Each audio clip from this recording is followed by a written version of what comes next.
All right, we're going to do a mic check. Someone tell me how this is coming out here.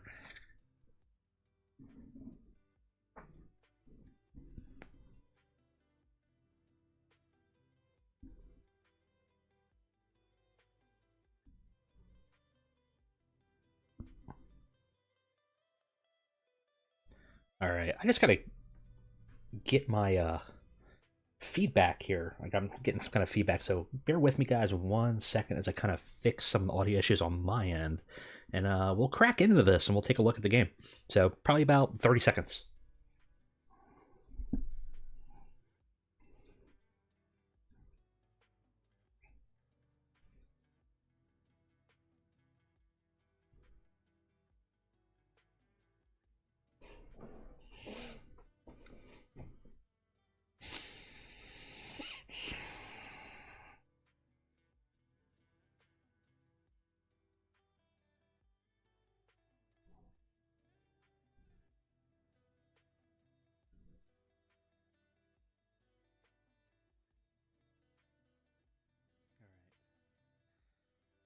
All right. Let's see here.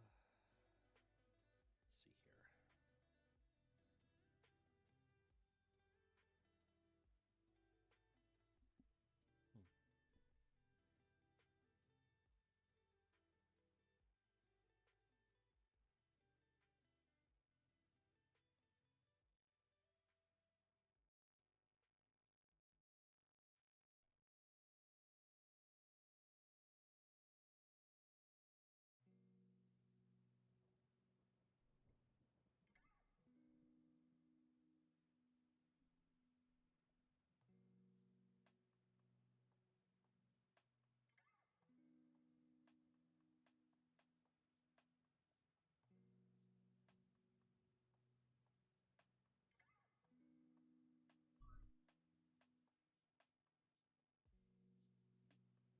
All right, trying to get my monitor here.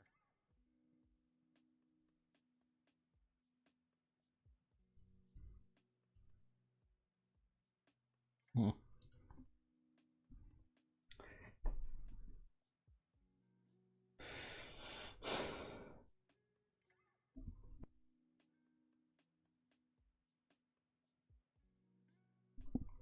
I can't seem to get my monitor working on Streamlabs, which is why one of the reasons why I barely use this. But we'll figure it out. I can hear myself well enough, I suppose, and hopefully you guys can hear me fine. Of course, I do have the chat up, so if you cannot hear me, let me know. If audio levels are all borked and messed up, let me know.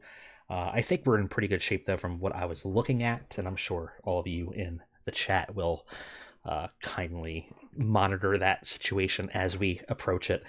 Are we are we saving NWA? I don't know what we're doing. We're just kind of chilling. It's a Saturday. We don't get this very often. We got a brand new Total Extreme Wrestling game.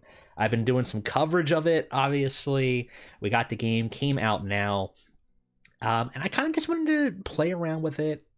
I've been playing the demo a lot, but I kind of figure not everybody has, and I figure some people just kind of want to know what's going on with the game. So this is kind of for you. If you're in the chat, you know, tell me what's going on, what you're interested in taking a look at. We'll go through some settings. We'll go into some games. We'll make some disasters happen. I'll show you what I really like about the game. Show you about some things maybe that I think could have been improved or hopefully will be. JB Metz says, "How's your ankle?" I am walking now, so I have a boot. It's been a long time, but it's going well. Had surgery. Surgery went well. I've been not walking for a while now. I'm finally moving on my own, so that is super uh, super refreshing, I guess. It's a whole new challenge, but it's been good overall. It's been good. So obviously, if you're not aware, or some of my content cadence kind of got dropped just because of an injury that I had where I broke my ankle like an idiot. Not even a fun way. No, nothing exciting to talk about. No being chased down by people. No jumping off top ropes or getting into the ring for the first time or anything like that. No, I just tripped outside like a goober. So that did it. That did it. I don't know. And yeah, I knocked myself out basically, and dislocated the ankle and messed it all up and had to get surgery. And but I'm walking now. So thank you for your thoughts, and thank you for asking for the update. So what do we have? Right now I have a real world database save. I converted it. It was very easy to convert. I will tell you, if you're converting your own early, let's say you want to play today, and there's no real world updates going on, the only thing you should know is if you are in the folders, you might need to copy and paste your logo folders into two new folders, which is logo backgrounds, and can I show that here? I might be able to even show this here. Hold on a second. See if I can actually shrink this to show you guys. This is the most unprofessional stream. We'll try to get this. I'm going to try to eyeball the live stream. So if you are putting a save file in right away, and you're trying to just play right away, and you are trying to do a real world save, I have the Real World Chronicles. I just did a 2020 conversion, just with whatever the most recent one was. I don't think there's a new one up, at least the last time I checked. So there might be by the time you're even watching this. But the one thing you'll want to do is, obviously you have all your logos, right? You have all these fun ones. Because it defaults to the GIF database, there's two new folders as far as I can tell. So you have, well, actually several. You have stables, stable backdrops, and then logo backdrops. These are going to be blank by default because I think logos was the only one that was in 2020. And you're going to want to probably copy and paste these over. So if you're always struggling with the graphics end of the game and trying to figure out why are my backgrounds not showing up, it's because they want copies of these in there. So that way, when you are loaded up, and you're using a stable or something like that, can we look at stables here real quick? Alpha Academy. It should show up, and then a wrestler's face will show up, obviously, inside of that because we did the backgrounds. So, that's sort of just a quick tip there. Otherwise, if you're trying to just convert a database, it's super easy. Just press this convert TEW 2020 database. You just throw a database into the same folder that you created a database of, and it just does the work. It's super easy. I'll probably release some videos over the course of the next week or so, just kind of outlining some basics on how to do things. It's not too dissimilar from TEW 2020, but I know from experience a lot of people in the community have struggled kind of like getting mods working, I should say databases working. I always say mods, but they're not really mods. They're not modifying the game. Getting like graphics working, things like that. So, Timo says, any word on TEW X? I think you know this. This is the last TEW. We said that in 2020. It was wrong. It will probably be wrong again. Do not fear. I'm sure there will be a new game. But yeah. So if you're bored of this game already, you got at least another 4 years till the next one. So, what do you guys want to see? Do you guys want to see anything in particular, or you just want me to go in there and cause some havoc? Because I think we're just going to kind of play around otherwise. But I'm your controller. If you haven't had a chance to play the game, let me know.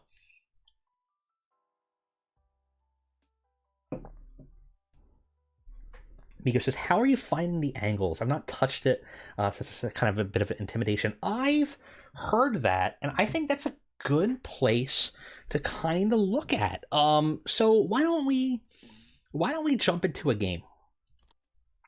Angles are daunting and they're a little scary, but I think they're cool now. I think they did a lot of cool stuff to it. So it's going to take some time to get used to. You have a lot of freedom, as Control Room Guy says in the chat. There's a lot of freedom. It's a little bit slower to do things, but I'll show you some tricks that I think will speed you up a bit. There's even better tricks. These are just kind of the ones I've been playing around with since getting the demo. Tip Storm owner. I don't know. I don't know what we're gonna play. So we got some critical errors. I haven't really done much in this database. We'll probably pop out and check out the database editor, and I kind of want to show you some stuff in there too. What's the critical one? Error tag team best friends and best friends free illegal have the same name in the same company. Okay, that is that a tag team? We gotta fix that. I should have done this before. Best friends free. We're just gonna delete. Don't delete the database. We're just going to delete this. You hear sounds. We have a clicking now. Maybe start with modern day TNA. It's a good place to start. Solid workers, decent champions, and not much pressure from Mark Rigger. Yeah, I agree. A good place to start. We could start in NWA. We could start in a lot of different places. One of the things I kind of wanted to, I was contemplating doing an AEW save, or a generic medium save here while we're playing around, because one of the cool features that you don't get in small companies, unfortunately, is media scrums after events, and I kind of want to show that off because I think it's really neat. Okay, so we have warnings, but we're fine. But yeah, I think TNA, if you're playing for the first time, I think that's a great save. Now, just to speed things up, because I will tell you my first negative of this game so far is I think the load times take a lot longer because there's a lot more being simmed. One way to kind of cut that down a bit is areas that you don't really plan on playing in, that don't really have very big established companies, you might contemplate knocking them down just to prevent new ones from opening up and exclusive workers from being kind of groomed out so that they're not being simmed as much. I think we're going to knock these three out for the test demo. Normally I would keep the EU and probably knock Australia and India out. Or if I'm doing a full game, or I don't care because we're not doing it live, I might just keep all of them and just suffer. But if you're playing and you're finding some long load times, probably the best thing is to kind of kill some of these that you're not going to be playing in.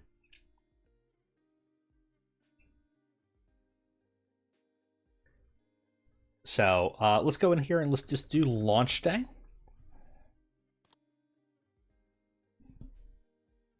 Could do NXT if you want to do media scrums, but still low level. That's a good point too. Let's take a look and see what we got.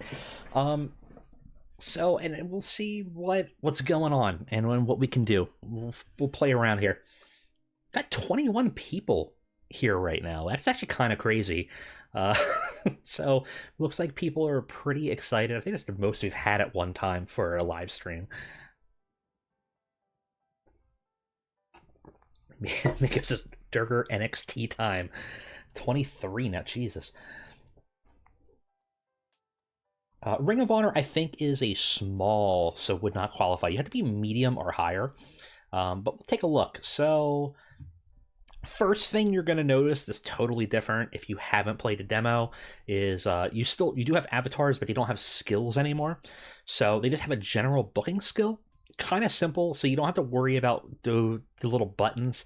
It does make it difficult, sort of, in the beginning to play a non-avatar, and I'll show you why. So some people are going to have booking skills, but some will not. So if you wanted to be like, I don't know, I want to play Colt Cabana. I want to make a wrestling promotion. You could still do it, right? But the character now has a default booking skill. This will probably be tweaked, and of course you could tweak it in the database, but you're going to get penalties for playing a character with low booking skill. Unless, and here's the kind of big unless you go in and you make a booking team to kind of offset some of that. So it's balanced and it's probably more realistic, but it might make for a more difficult time if you're playing sort of a what if fantasy.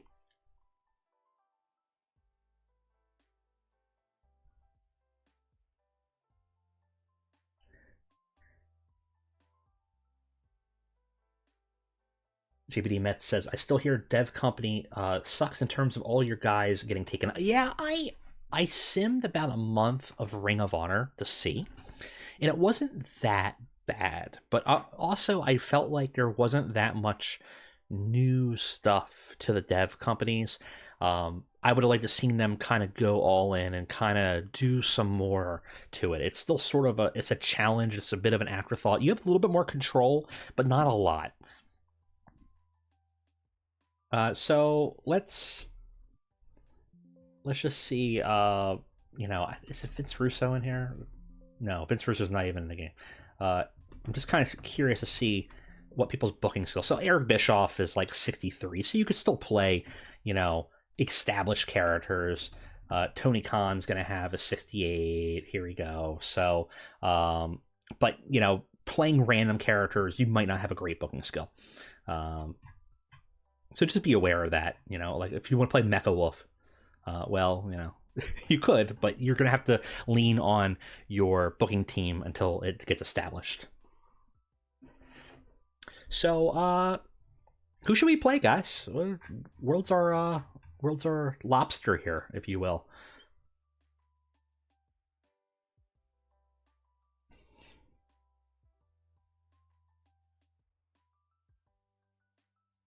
Yeah, I agree, Control. The overhaul on the angles, the inner circle, Scott Demore coming back. I don't hate that.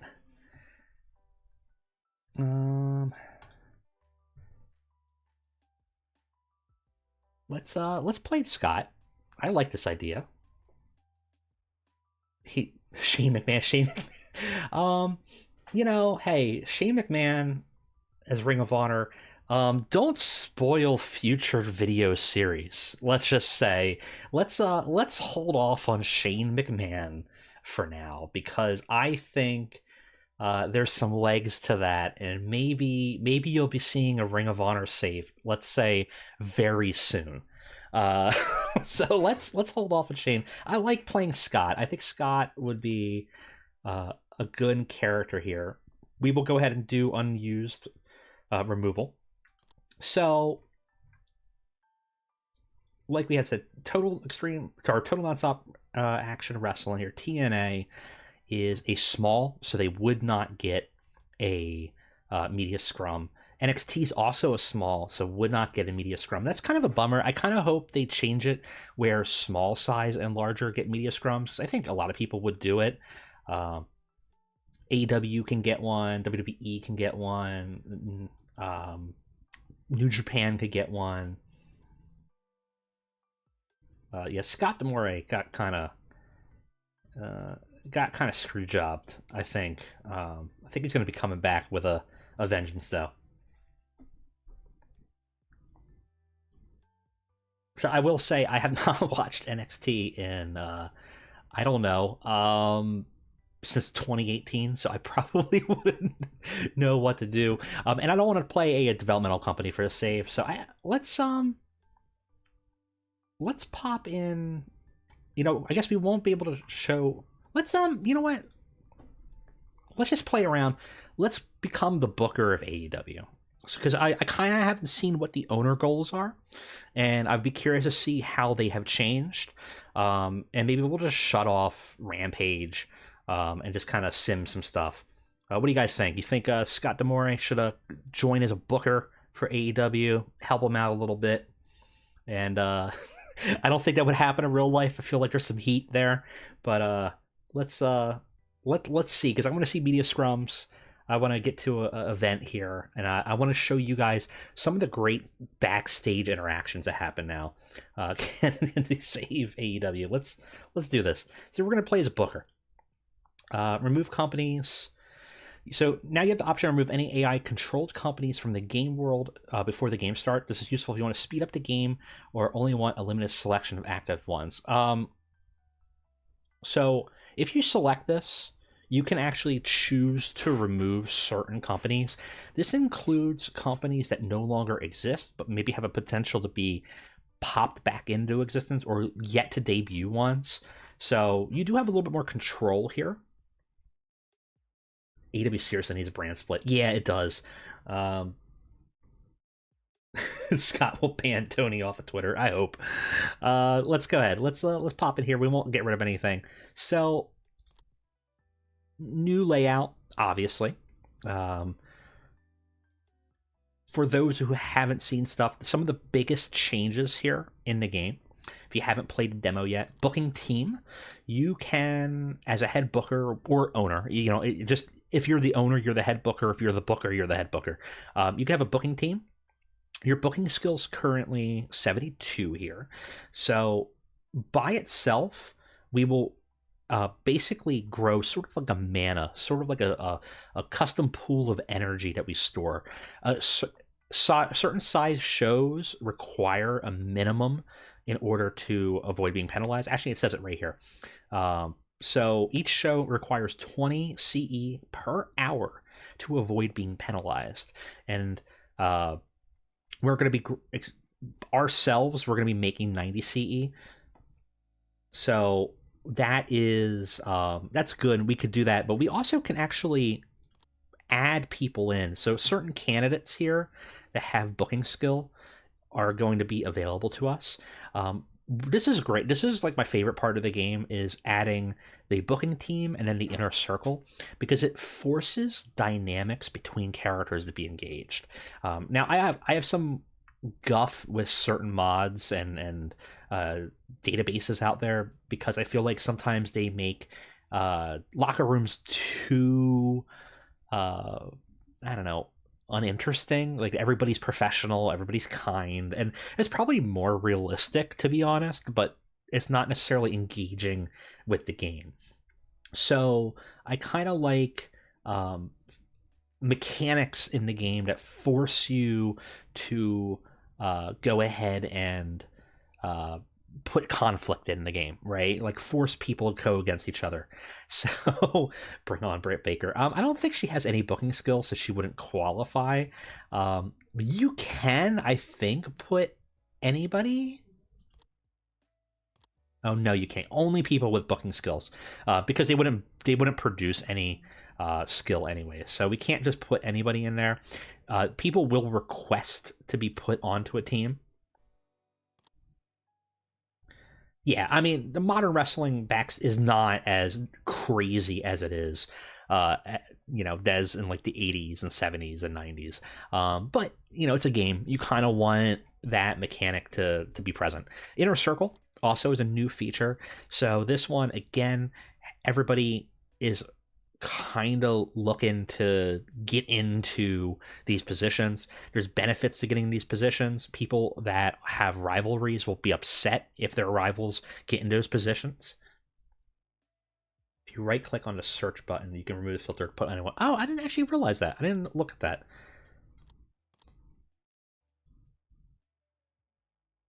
Booking team. Oh, if you right click on the search button. I don't know. I don't know if that's working, but we'll play around with it. I'm not too concerned about it right now. Might be for Inner Circle. You can do that. So, if you wanted to make a senior referee, you can go in and select a person. You're going to see, very much similar to figureheads, you're going to see someone's a better referee. Someone has a temperament that's not best for this role. So Bryce is really the most people person, so he's very well suited for the role, and he's considered the best referee. Aubrey is also well suited for the role, but is someone else is considered a better referee. So if I made Aubrey that, Bryce might get mad, right? So that is sort of how that works. So let's go ahead and we'll add a senior referee. Sometimes people will be upset. Obviously, some people will be happy if they have friendships and things like that. You can kind of also add spies to the game. So your stooge will kind of be in there, and will Jeff Jarrett have a grifter personality? Well, yeah, I mean, he's going to be our stooge. I think that's the perfect stooge. So Jeff Jarrett will be our stooge and be spying on people backstage. People will come in and ask for stuff. Load up your inner circle with the worst options and bury talent in your media scrum. I like this idea a lot. So let's go ahead. Chris Jericho added as a locker room leader.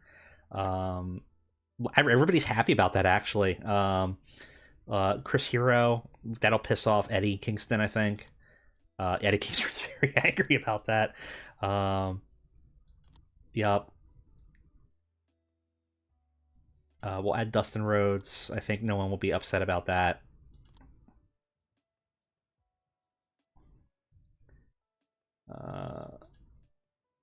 Leo Rush. Why not? There you go. So what do we got? We got 4 out of our 5 locker room leaders have now been selected. Who else should we pick? Oh, yeah, I know exactly who we should pick. Someone that's very likable and doesn't get in a lot of trouble at all. So we're gonna pick Sammy Guevara. I think. Well, Ty's happy, so that's good. There we go. There's our locker room leaders right now under the Scott D'Amore campaign here.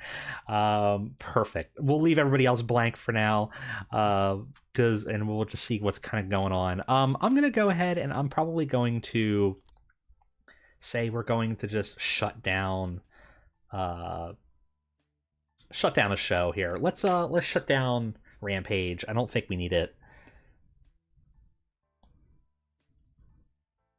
Let's modify, and we will retire it. It is a B show. I'm trying to remember how to actually get rid of it.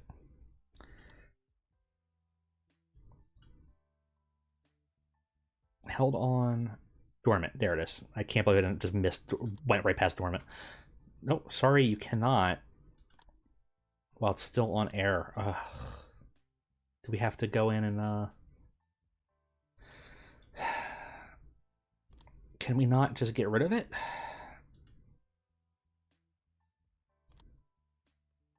Don't you have to cancel a TV deal? Yeah, you're right. I do have to cancel a TV deal.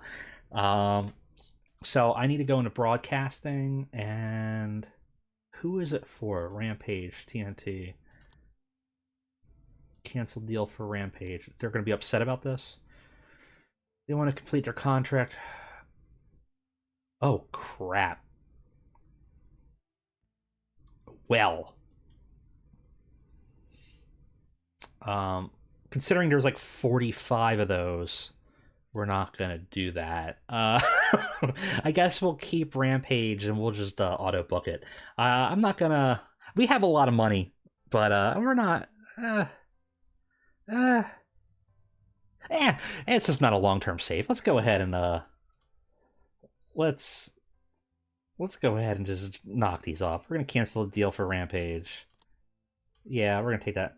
We'll take those losses. That's fine. You guys don't. No one watches Rampage. Stop it.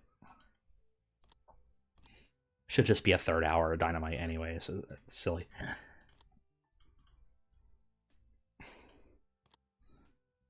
We're going to go ahead and just cancel all of them and pay a stupid amount of money for this.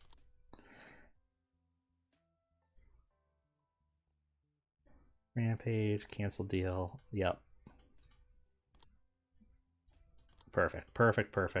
We're missing a couple. We're missing Triller, cancel deal.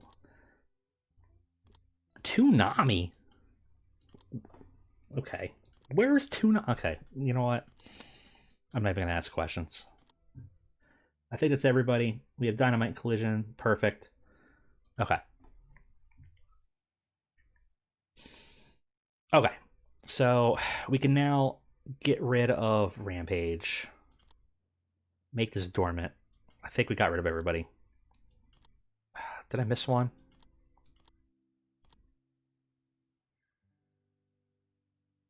Oh, I did miss one. Okay. How much money did we spend? Actually, it's not that much, all things considered.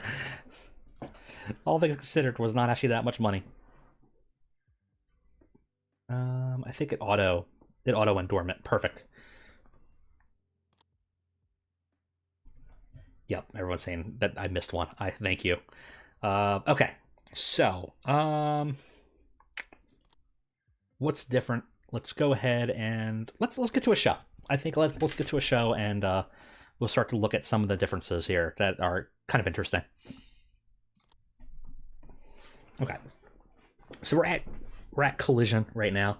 I think we'll also put a pay-per-view in randomly next week to kind of look at it. So first thing you could do is give a night off. This is okay in theory. It's kind of tedious though. So, you know, if you want to give the night off to random people, you can. You don't have to. You can right click to get past these. It's just one of those situations where they're going to be upset if they potentially upset over long term if they're backstage and not there, you know. So like Rick, you can go home. You could actually just leave. You could just take a long walk off a short cliff. Sarai, you can stay home, right? So you can kind of go through people and tell people they're going to stay home. They're not going to get mad. It's really tedious though. I tend not to bother, and we're fine. But you could just right click this. If you just right click it, it'll just pass it. Everybody will just assume to be in the locker room and available to use. And if they're not, then they're going to be upset. Personally, I'm fine with that because it feels like it's nice to have the option. And, you know, I'm not going to begroan options, but it's just a lot of work for not a lot of benefit. And if you have so many people on your roster that you can't deal with them and they're having problems, well, that's realistic. So, oh well. So, select tonight's venue. Again, you can just go ahead and right click if you want to. You pick the best option, etc., etc. We'll go ahead and just do that. We have no pre-show incidents, so it just skipped right ahead. Now we have our booking team meeting. So we have nobody on the team. If we click this, we're going to generate, as we saw, about 96 pieces. So we need 40 because we're a 2-hour show. So we have a total of 56. We can keep it or we can spend creative energy. So this is a new feature in the game where what you can do is you can go in here and you can select creative finishes. These are basically just generic modifiers to any of these things. So they're not always just a granted bonus, right? There's a risk reward usually on these, and characters will come in and come up with their own ideas exclusive to them.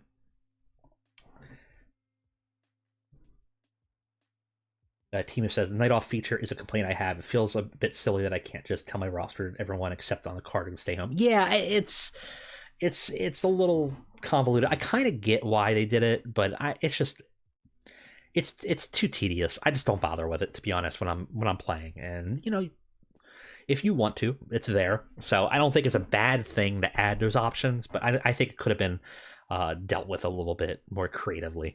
I don't know what that solution is, but you know, I'm not a game designer. So again, you can pay to come up with these gimmick ideas. We'll go ahead and we'll just pay for a creative finish. You can name the creative finish whatever you want. It doesn't actually, the flavor text doesn't do anything, which is another complaint of mine, is I think being able to type something, you know, like, wrestler submits due to hangnail or something. I think it would be funny if that flavor showed up in the finish, but it's just sort of a modifier.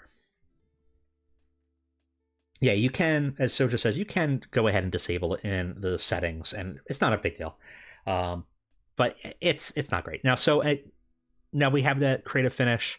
It's stored in here. We can use it. It expires after a certain period of time. It's not currently assigned to anybody. And we also can see what the success rating is. It's a big gamble. So it means that actually, if we were to do this, it has a high likelihood of failing and negatively impacting the match. but if it succeeds, it will give us a bonus on the match results. So that works the same whether it's a storyline, an angle, etc. So let's go ahead and back out of that. And locker room incidents have been massively upgraded, and I think this is where the meat of the interesting changes are, is that there's just a lot more locker room incidents. There's a lot more going on during a show.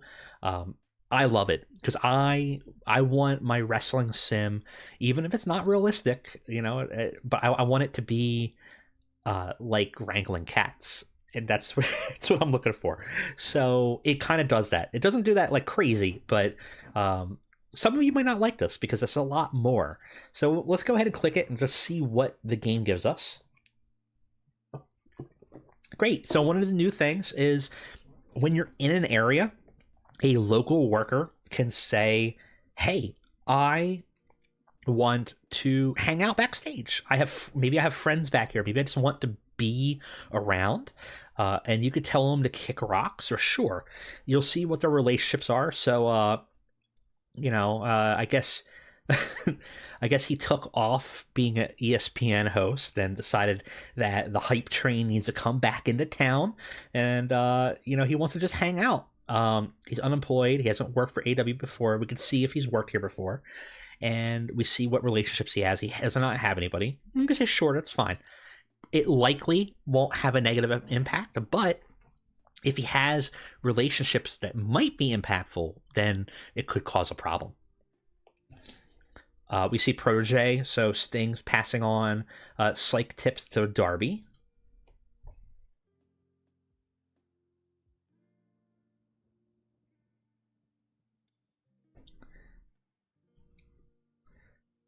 Click that.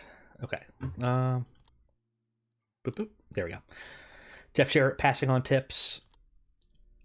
Lexi Nair brought a pizza to the entire locker room. Now, because we have a stooge, we might also hear about backstage drama too. So sometimes there's things that you can't act upon, and you'll hear about, and it's going to cause an impact, but you don't necessarily have like an action. Like I can't like issue a fine or a warning or something like that. It's a little weird, but I guess it's just supposed to be more like you're hearing stuff through the grapevine, or in this case, people will come backstage and give you ideas. So we have a creative finish from Willow. So now we have a new stored creative idea that's just for Willow. Nothing else has happened, so it's pretty simple. And then, of course, we can address the locker room pretty much the same. We do have team bonding, so you can bring together some key members of the roster, which includes basically your locker room leaders, your stars, your major stars, and yourself, and try to build up some team spirit. You can call out people. You can now do an intervention. So if you have someone with a major truck problem or attitude problem, you can actually like turn the entire pre-show into an intervention for them. So it's kind of cool. Like team bonding will basically build up a crazy, especially if you have a very large roster like this, you're building up relationships between all these people and hopefully getting positive effects from that. Same things as always. You have a lot of, your absent workers and everything like that. Any of those settings it's basically all the same there. I have not seen whether workers are smarter or not about what shows they choose to go to or not.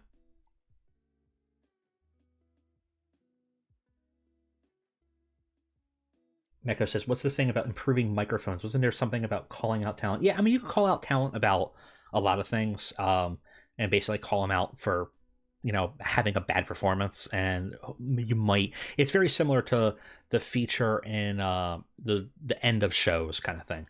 I think actually that's where you could specify that they had a bad performance. We'll call somebody out on the next show, on the next Dynamite, for no real reason. Again, we have stored creative ideas, so we could see the hangnail finish, and then whatever Willow decided to do. Again, these are just cosmetic. There's no real flavor to these, unfortunately, which I would have liked to see, but you also do see their success rating and things like that.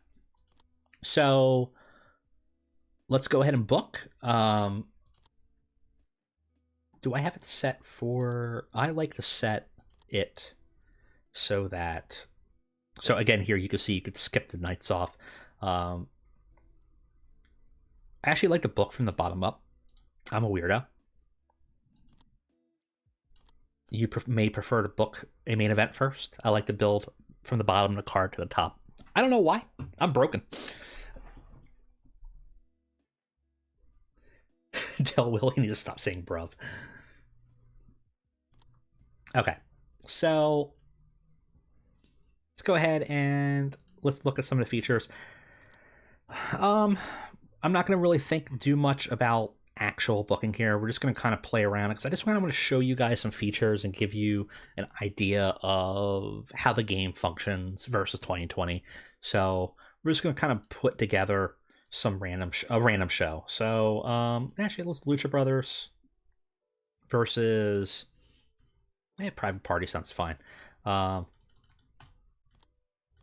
go in here real quickly. Let's go ahead and make it a high spot. Actually, let's work the crowd. Now let's do high spots. We'll do high spots here. Victor, same situations before. It'll just pick whoever has the highest momentum. So let's give Penta a win. He never actually gets a win. You could set everything. For the most part, everything in here is really the same. It's not a lot of changes, but you will see we have that creative finish option. So obviously Willow's not in this, so we can't use this. But we could do this general one, and that gives us the ability to kind of go in and add a unique ending. It won't really say anything about it. It won't give you like any flavor text or anything like that, but it will give a modifier. But I'm fine with this. Let's go ahead and look in angles. This is the big change. This is the big daunting change. Gone is the days of, I don't want to say cheesing, because it's not much has changed in that end. But before, the angles were very simple and really were focused on just maximizing your rating, right? It still is, but it's just clearer what wrestlers are doing during an angle now. So it's a little bit more both intuitive and I think maybe flavorful, I guess would be the word. There's more flavor to an angle. It is daunting though, because there's a lot going on in here. So some of the things people have complained about is that it takes a while to book, and I'm going to show you some tricks around that. So one of the things is you could do multiple parts, right? So you could have multiple parts up to 5.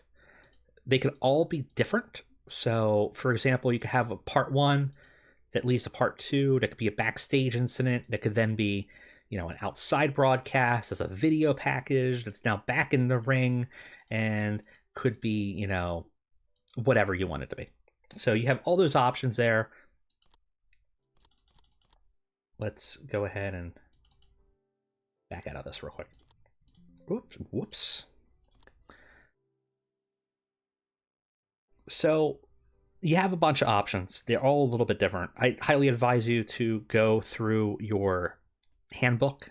You can look these up. You can now search the handbook, so you should be able to find your answers pretty quickly.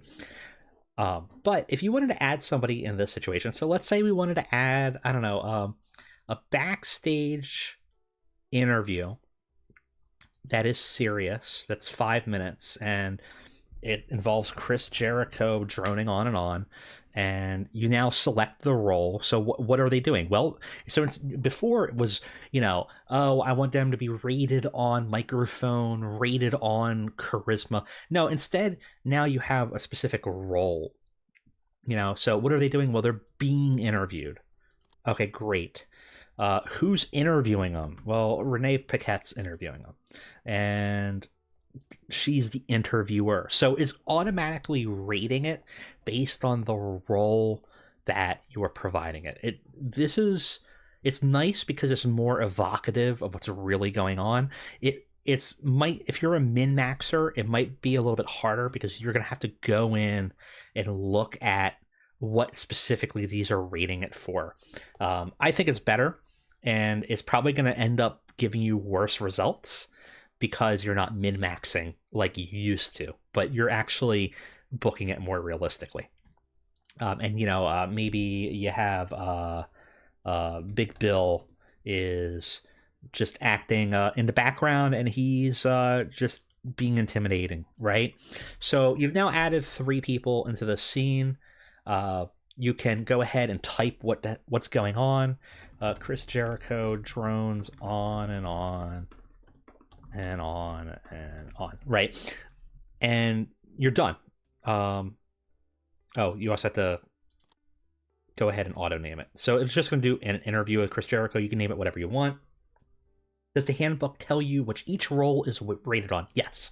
So if you go into angles and go in, you will see each one is in here. So subject of a video, the role is rated on the worker's popularity, adjusted by the momentum. And what that means is that the momentum of the show, and I think the storyline as well. Being interviewed is rated on microphone skill and popularity. Interview is rated on microphone skill, or interviewer, segment host.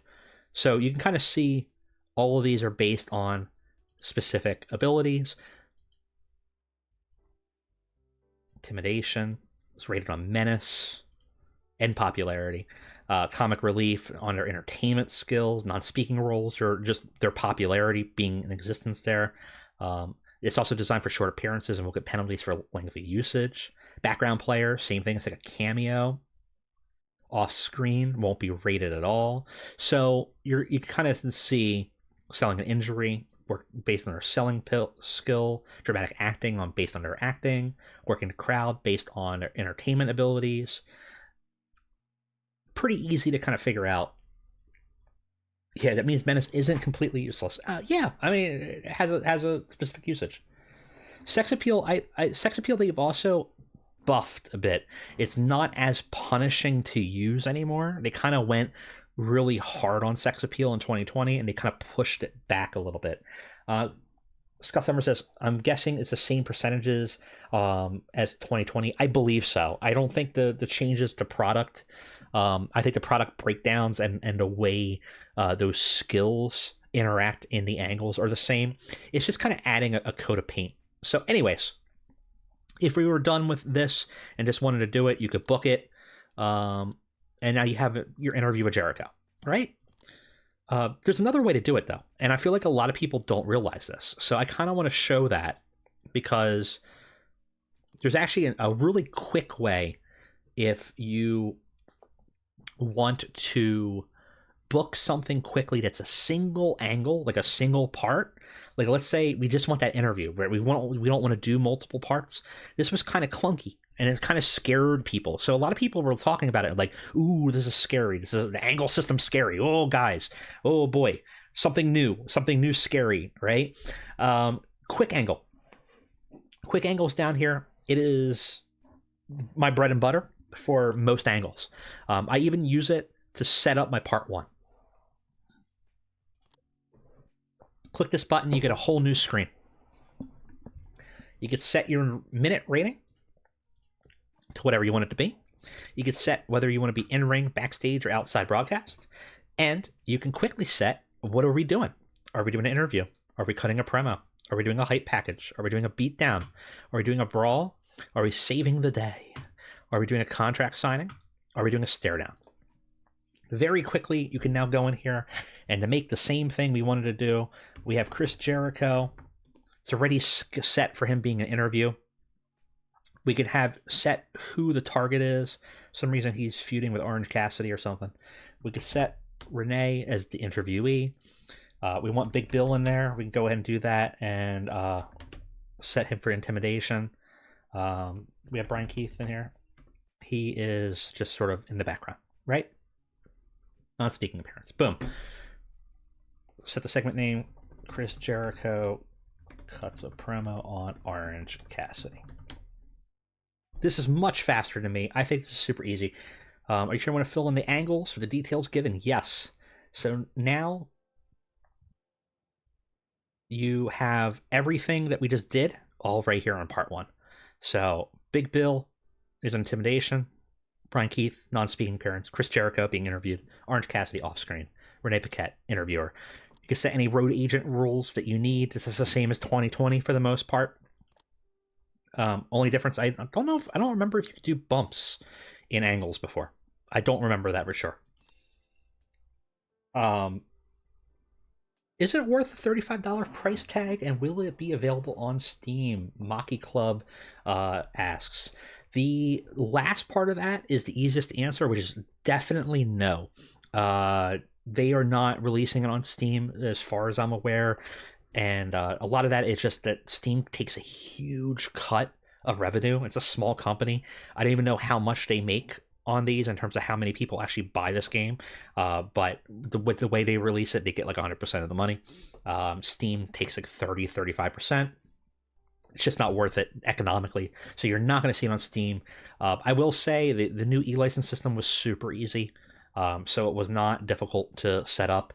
$35 price point, it's hard to say. If you're jumping from 2016 to this game, I think so. If you're jumping from 2020 to 2024, I don't know. Everybody's value of money is a little bit different. So, if you got to really scrounge for that $35 and you have 2020 already, maybe not. There's some great changes. I think personally, this is what 2020 should have been.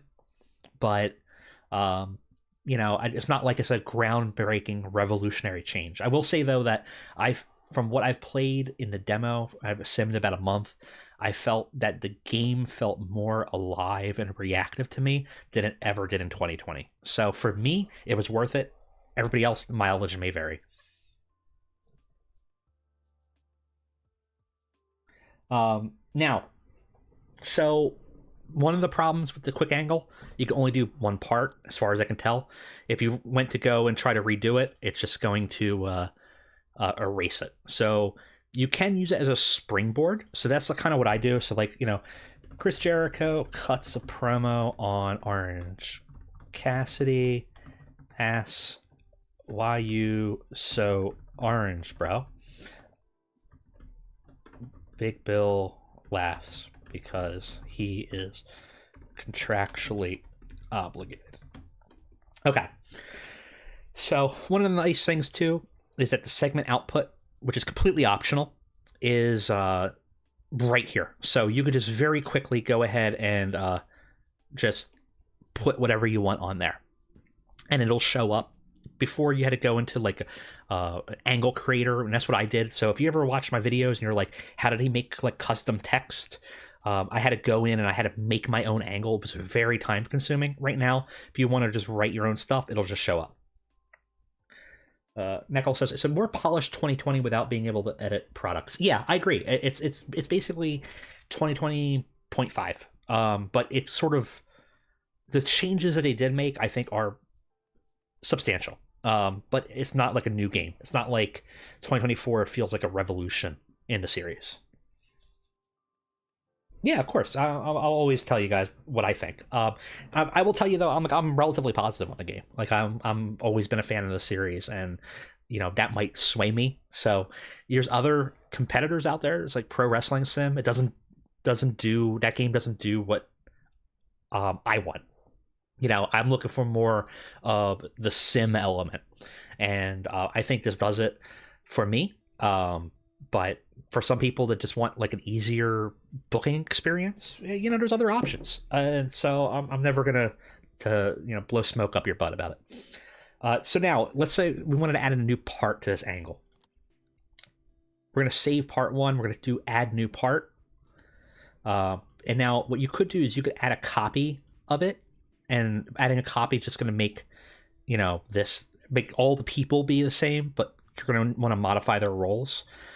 Or you could go in here and you could start from the beginning. So let's say, what were we? We were in the ring. Actually, let's do this backstage. And let's say backstage, there is a 3-minute. It's still an angle. It's still live, and it is serious. And then we're just going to have Chris Jericho fighting. And Orange Cassidy fighting.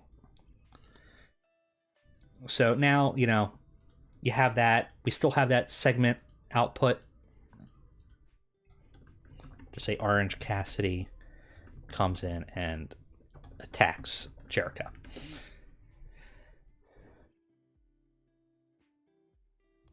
So now we have that. We have a new angle, which is all of that, all in one go. And we can keep going. So let's do a Willow Nightingale match.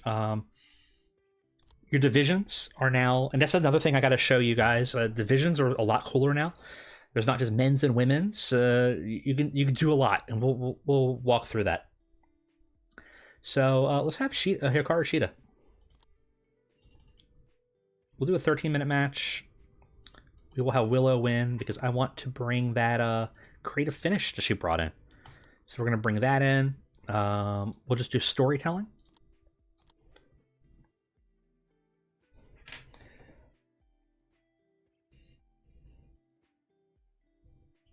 Meckel asks, have you seen any examples of workers being let go a lot? I know it happened a lot in 2020 where certain wrestlers from WWE would get let go even though it makes no sense. Honestly, I have seen very little in the 1 month sim that I did. Very few people being let go from any company. I've seen a lot of stables getting broken up, people getting into new positions, and a lot of backstage fights being talked about. I've not seen a huge amount of people being let go. Now, that might just be that 1 month, you know? So, I don't know. But it also it's real relative. Like I've heard people say that when they were playing a developmental company, that all their people kept on getting pulled up. When I did a sim of Ring of Honor, I had nobody got pulled up once. So it's totally different. Stable shuffle is still there. A lot of that has to do with the way the mods are set up. I think you could set up in a database that like a stable shouldn't be broken up, or like there's certain settings in there you have to look at, and I don't think they're set that way. So sometimes those stables just kind of just fold like crazy. Let's go ahead and just cut a new quick angle just to show you how quick this is. We want in the ring, and we just want a beat saving the day. So Willow gets attacked by I don't know. Didn't we send Abaddon home today? Oh wait, no, I said that wrong. Gotta go the other way. Thunder Rosa attacks Willow. Let's just say I don't know why, and Karashita saves. So yeah, so Cavalry comes in, attacker, victim, Cavalry. So Hikaru Shida saves that. We could fill this in, just do a 3-minute angle. It's really that easy. Like a lot of people have been complaining about the angle creator. You use those quick angles, you get them done so fast, so fast. Even some people can go through this really quickly. It's really not that hard. Don't be scared of it.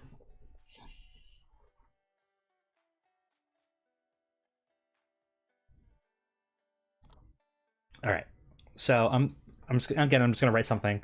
After celebrating her win, Willow is brutally attacked by Thunder Rosa. It'd be helpful if I spelled Thunder right. Her former opponent, Shida, takes to her side and defends her. Okay.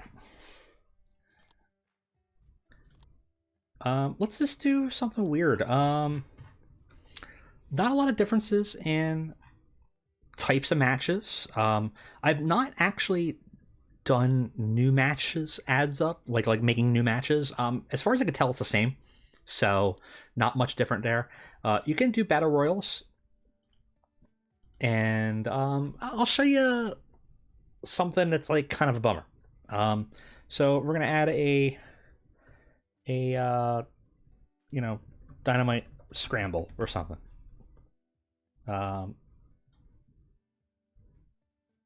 Actually, let me see something. I haven't done this yet. I'm kind of curious. Yes. Okay. So one of the things is like AEW likes their like poker themes and their blackjack themes. I was just kind of curious if you could make a 21-man rumble. You can. So you could go in here and make any combination up to 60. So if you want a 15-man, 16-man, you don't have to do the even numbers. We will do a 20-man. Might as well. We have a billion people on this roster, so let's do a 20-30 minute match maybe, and add some people. Men's division, and let's start with our major stars and just see. Moxley's in there. Christian Cage is in there. Joe's in there. Yeah, Owen's in there. Claudio's in there. Darby's in there. Hook, sure. Jay White, everybody. Penta. Oh, you can still exclude, just like normal. Ricky's in there if he still works here. Roderick Strong. Malachi, Kushida, or Takashita. Billy Gunn, sure. So, you can quickly go through here and just kind of add all your people you want. Evil Uno, Nick Wayne, Mystico. Why is Mystico? Kill Switch, Kyle Fletcher. I'm just grabbing random people. It doesn't really matter. So here's the bummer. You could set this. Timu's in chat, and he knows. He actually pointed this to me, and it was a real bummer finding this out. You now can change eliminations. So I could say, I want Anthony Bowens to be first eliminated. I want Evil Uno to be second. Well, that's neat, right? That's super cool. Mystico's third. But there is no way to choose, like there used to be, how many, like who's the most eliminated. You do have ability to set the final four, obviously, by figuring out the eliminations, but it's kind of a clunkier way to do it. But most eliminations, who eliminated who's not available, so you can't necessarily say that. I hope it's added, because I think it would be solved if you just said like the worker and who eliminated them would kind of solve that. But it's kind of a bummer that it was eliminated because there's really no reason why. But you could go through to your heart's content and select who was eliminated. The other thing I don't like about this is I'm kind of just telling you what I don't like, I guess, even though I actually like it a lot, is it doesn't delete people from this. So like, I could select Evil Uno again, and it's it'll let me until it says, hey, there's a problem, or it doesn't. I don't know what'll happen. Maybe the game will die, because Evil Uno is somehow the second and the 13th elimination. I don't know how that's gonna work. We'll see.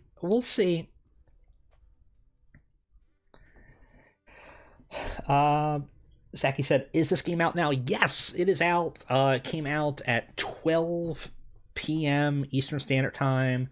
It is out, available now. It's $34.95. You can get it at Grey Dog Software's website. I think they put the link in the description of the live stream, so check it out. You certainly can go and grab it for yourself. I would recommend it if you're looking for my recommendation. I think this game's good, and if you are making the jump, I think it's worth it. All right, let's keep on adding some matches. Actually, it's another thing I could show you. Auto Booker. So Auto Booker is a nice new feature. Well, not a nice. It's been there, right? There's some new features in it that's nice. You could choose whether you want to allow title matches or not. It actually does a pretty good job. I will say that I don't think the game does a great job understanding angles. But let's go ahead and book the show. So we'll let it run, and it will add extra stuff. So if you want to do half and half, like if you want to book and you just want to do, like, I just want to do the main event and a few angles or my storylines and fill the rest, you could do that. and it'll let you. You could choose whether to have title matches or not be allowed. So, play to your heart content. I will show you, though, I don't think it does a great job knowing when things should happen.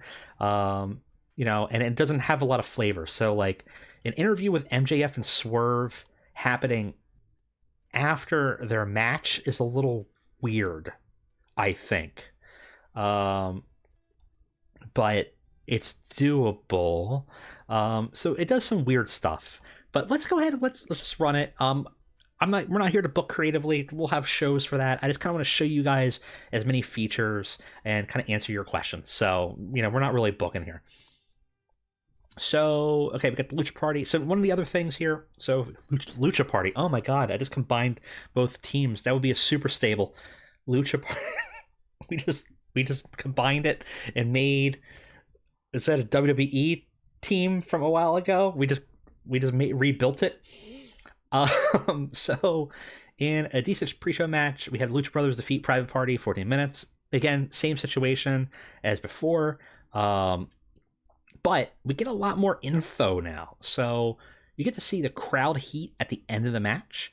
You get to see the wrestling rating and the crowd rating and the total segment rating, because they all have an impact. So if you wanted to kind of have more info on how these matches are decided, this is kind of how it flows. You get bonuses for the crowd heat. You get your regular wrestling bonuses. You still have dirt sheet, so you get a lot of info if you really want to see what the game is deciding. You can still see your notes and everything like that, but it just gives you a little bit more to kind of figure out what the game is doing. And you can see, so right now, we probably could have used a work the crowd match to get this crowd hotter.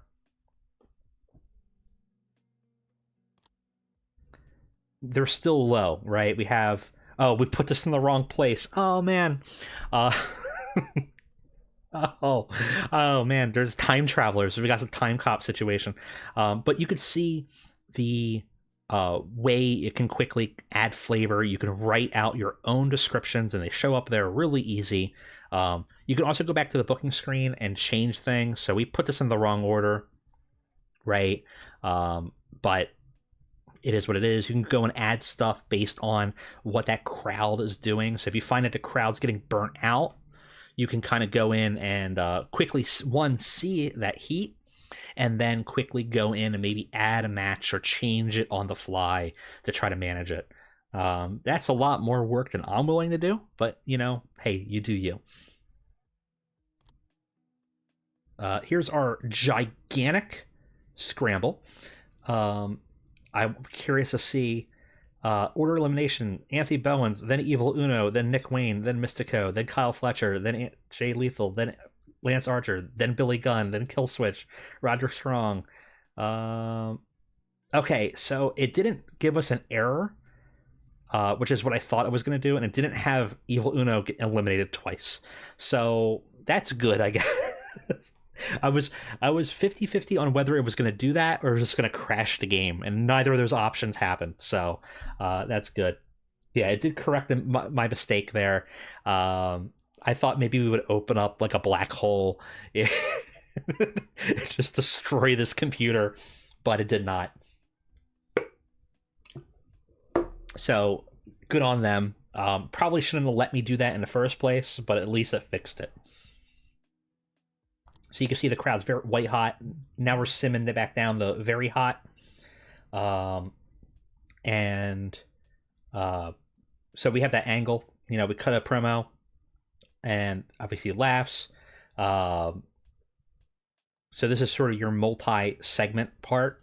It'll move on to the next thing. So you could have the sort of multiple steps on there. It doesn't seem like it shows up, though.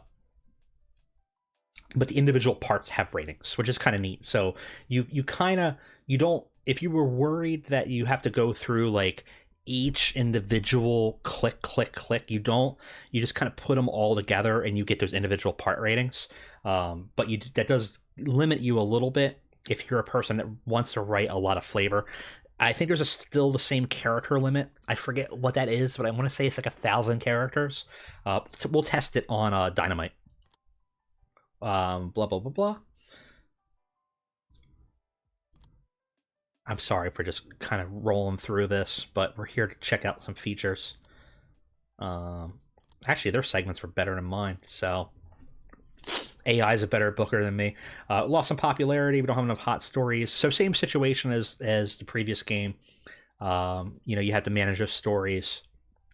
Afterwards, we get a little breakdown. If we had any injuries, we would get an injury review. If it was a event, we could address the locker room. We get a financial report. So right now in the game, you can see instantly what the show did. So you don't have to kind of figure it out, which is great. You can kind of just see, okay, we made a profit of $300,000. Here was our marketing losses. Here was our broadcast revenue. It's a lot cleaner. If you want the numbers, you get the numbers. So you can click in and get the specifics on anything with an asterisk. So if you want to see the pay, you want to see the bonuses and perks, drug testing, etc., you could do that. Popularity recap is going to show you a new screen. I think it's a little bit different from the popularity before. Mecho says it looks cleaner. I agree. I think, or it looks more clean, I should say. Yeah, I think everything looks clean.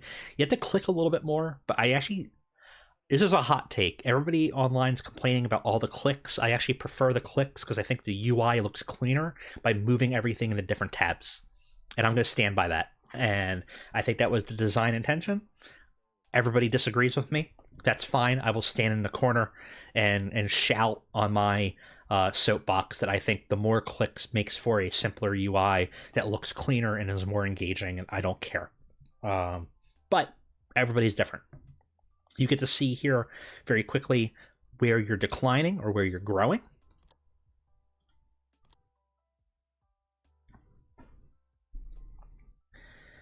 And we'll take a look at the loading. And that's my other complaint, is that I think the loading is a little bit slower.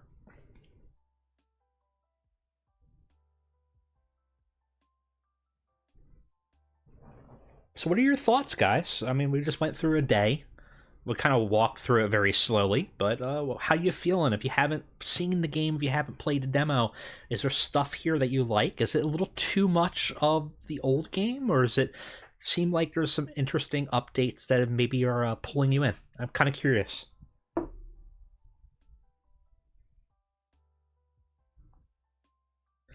So, we have some emails. This is a very bright screen, by the way. Hope some skin makers kind of cool it down a little bit. Again, we're gonna get some updates here. New goals. So we get to see what these goals look like now. Couple had split. Dean Malenko talking up Julia Hart.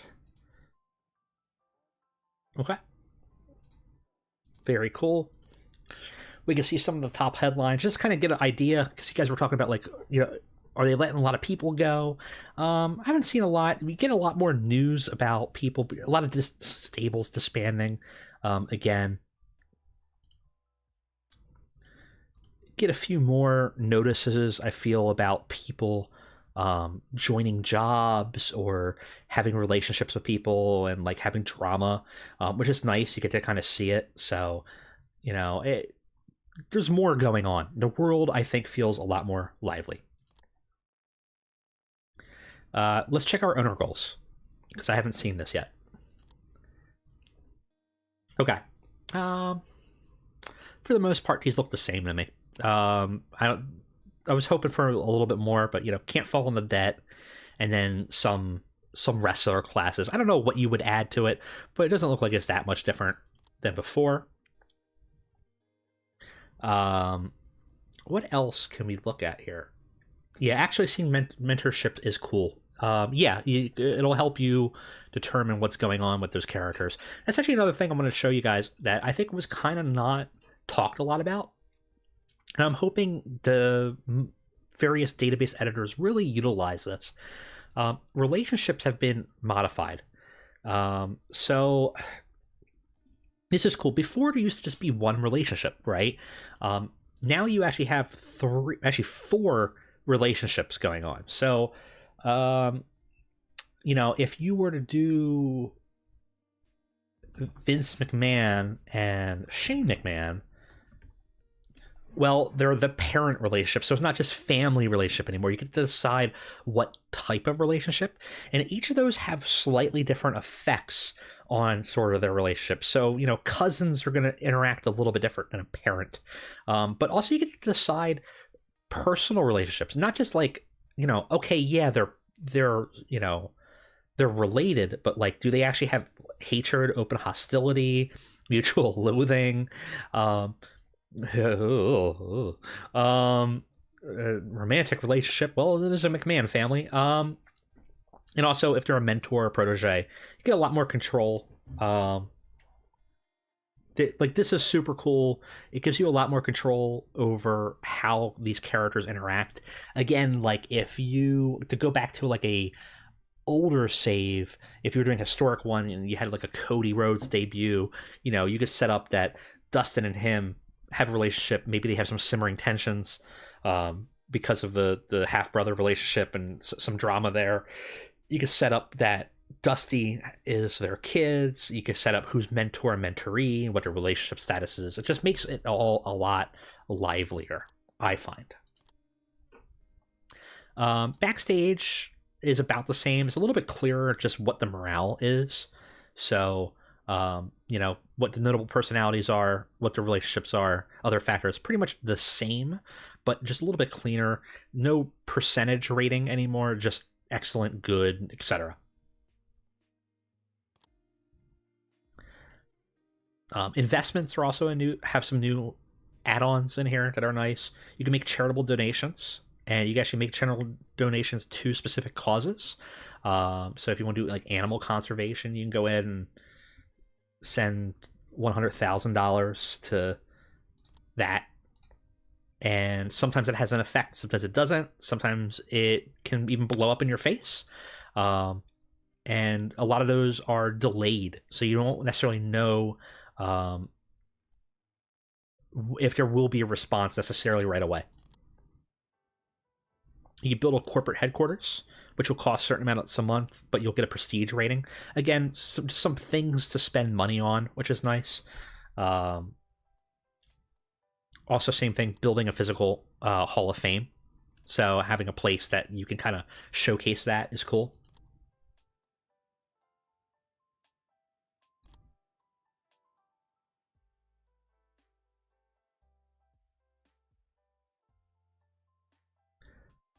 What else? What else do we want to show? Oh, geotags also. Right now, geotags aren't set up because this is just a conversion. But you can set up these geotags that you can just write in for venues and things like that, and then companies will stick within those like areas. So it allows you to not just have broader sort of regions, but actually subcategories. So like if you're, I'm from the greater Philadelphia area, so you could set up one that's like just, Levittown, and then for a very small company, and it will only run that area until it gets bigger, and then it'll run all of Philly and then all of, a certain area. Has launch your broadcaster changed? I didn't really do much in there. Um, So I don't really think so. It looked relatively the same to me.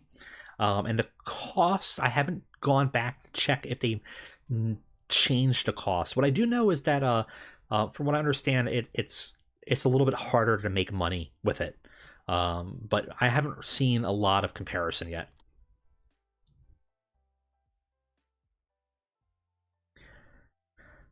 House shows are basically the same. So not a lot. Why does AEW have house shows? That's not right. Developmental, again, basically the same. But the worker screen is different and actually really clean, and I actually like it a lot. Again, it's more clicking, but I like it a lot. I think it just looks cleaner. I think these images look good. I think these breakdowns are really clean looking, and I actually find it easier to find this information this way. but not everybody agrees. So negotiations basically look the same. Not really any differences in negotiation screen or options that you have, as far as I can tell. Yeah, I mean, so there's some changes. Again, we have all that inner circle. I think the inner circle, the booking team, all of that's going to be stuff that really gives you more options and control and more interactions. Let's go ahead and add a Brian Danielson to the group. So divisions is another big one. You actually can set divisions and name them yourself. So these are sort of the defaults, but you can change them to whatever you want. Add people to different divisions, sort by them. It's a lot easier to go through. So just, again, a quick, clean way to kind of go through those. Merchandise is basically the same. Not a lot of changes there. So it's like I said, not a huge amount of changes. The one thing I will say that's great is talent trades are a lot easier now. So if I want to trade with New Japan, I no longer have to trade wrestlers. I can just say, I will trade talent trade, talent offer, talent swap. How do I try to remember how I do this? Is there just a nobody in here? No worker. Here it is. Okay, I want, Evil. I want them for 5 shows, and you select no worker, and I just want a cash incentive. They're gonna say they're not gonna accept it, and I could just dump money at them, and eventually they'll be like, okay, fine. It's actually not that bad either, money. So it gives you a little bit more control in an alliance to be able to just say, if you want to pay the money, you can bribe them to get appearances.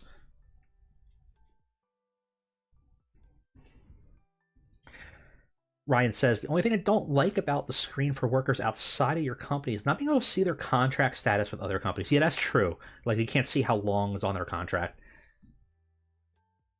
Yeah, contract lengths are not available, really, as far as I could tell. Like, let's go ahead and try to find... let's go to WWE, because they have exclusive contracts. Look at Big E. So, like, there's not really a way to find out. Can't negotiate without, like, you don't know what their details are. You get to see their relationships, which is nice. That's easy. See how long they've spent, but you have no way of seeing how many weeks, months they have left on their contract. I think you can go and look at contracts here, though. I'm trying to remember. Contract. Handshake, ongoing contract with no expiry date. So you can go here. Go to their roster. Find their roster contract. But, like, this should just be on here, right? Like, it should just be there. It should show you all the contracts. Hopefully they can add that. But it's, like, kind of clunky. Doesn't really make sense why it's not anywhere here. Let's cause some drama real quick. Well, first, let's do this. Let's add a new event, because I want to get into an event next. Let's do an event. Let's do a 3-hour event, like, literally next week. New calendar. Today's Sunday. We're gonna have a Tuesday special event. AEW live sold out. No, never again, because we're never gonna have this again. It's gonna be a one-time show, annual event, and let's cause some drama in the locker room. Let's say, let's go to medical, and let us Do some drug testing. Let's do a comprehensive test for everybody and just see what we get back. And see if we can cause some problems. And in the meantime... Oh, decisions are right there. Right, okay. AR Fox. So again, same options. Send to rehab, suspend, fine, stern warning. But with better relationships, there's going to be a little bit more interaction between people. Let's give him a stern warning. Big Bill, steroid user. We'll fine him. Billy Gunn. We'll fine him. And then obviously you'll see that people will get upset based on that. I mean, I'm pretty sure Cage is 100% steroids at this point, so we'll just slap on a wrist. Man, I have a lot of people. We'll suspend Kill Switch. And he's happy about being suspended for some reason. Pack also made mostly of steroids at this point. We will fine. Rob Van Dam, there's no action. We knew what we were getting when we hired him. So let's get to this event and then check out what media scrums look like.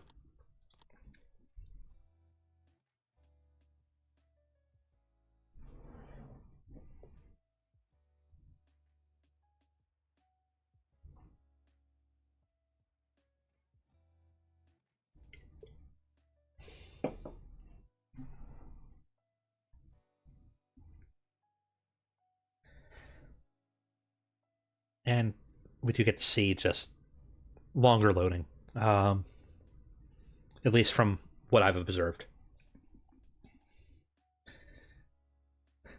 Now, Brian Cage, listen, this is like a Rob Van Dam situation. I could test you for steroids, but I know what I got when I hired you. So it almost feels unfair. It's almost a me problem at that point for hiring you than it is a you problem. So, you kind of have to do what you got to do. House shows, loaning. Okay. So check out what's going on in the world, though. Because there is more interactions going on, which is neat. So Seth Rollins rebuked by Chris Hero. Seth Rollins calls a stir on social media saying that all professional wrestlers have a duty to keep in good physical shape and that fat workers are lazy and embarrassing to the sport. Comments have been called sizist and body shaming by some. In particular, was Chris Hero, who rightly pointed out despite not having a six-pack, he could still put on a great in-ring performance, pop crowd. So again, just like a little bit more interaction and drama. I'm not sure if this leads to conflict between them, but I hope behind the scenes it would. But you get a little bit more taste of what's going on in the world. So it's kind of nice.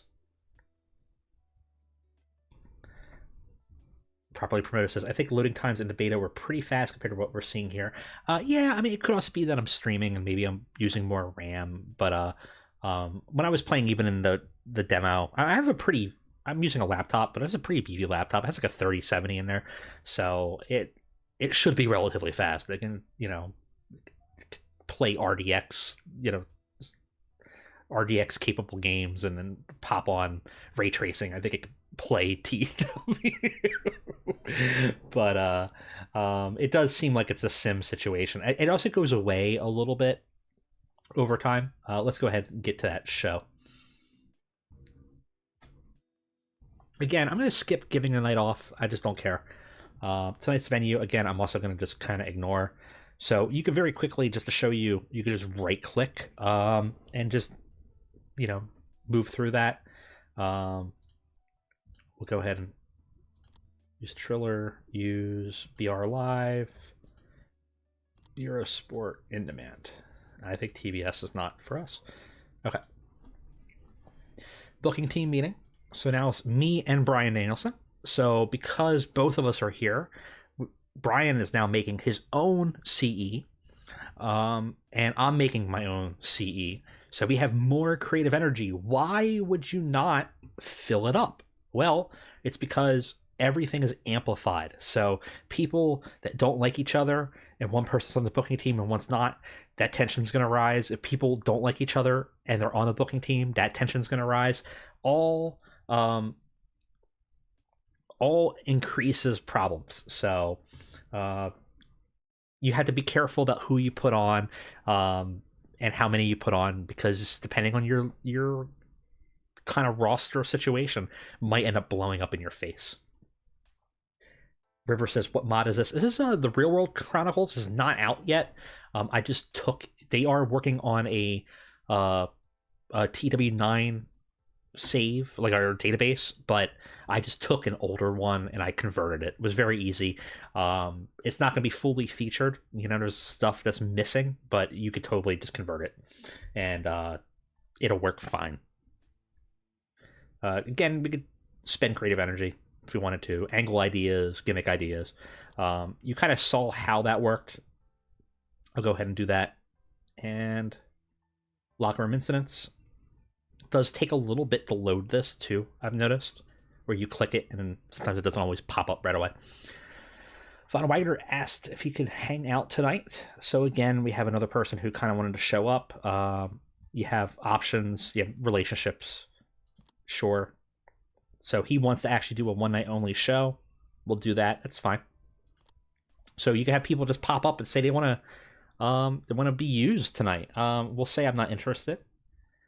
Tidal Dashwood showed up and wanted to hang out backstage.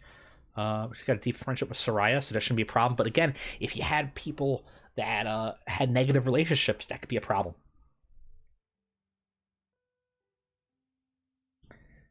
Control room guy asks, have you figured out the difference between character development and working the crowd in the angle screen? We can take a look at it. I haven't really looked too deep on the differences, but we can take a glance and see what it's rated on.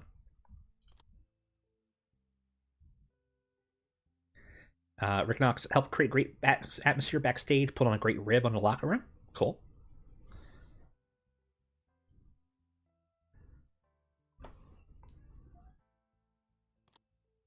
Chris Statlander and Shane Taylor have bonded recently. So again, you just see more of this. So like, if this is what you like, you want to see these characters interact more, I think this game does it a lot better. Samoa Joe and Sting bonding. Address the locker room. Let's call for an intervention. Where's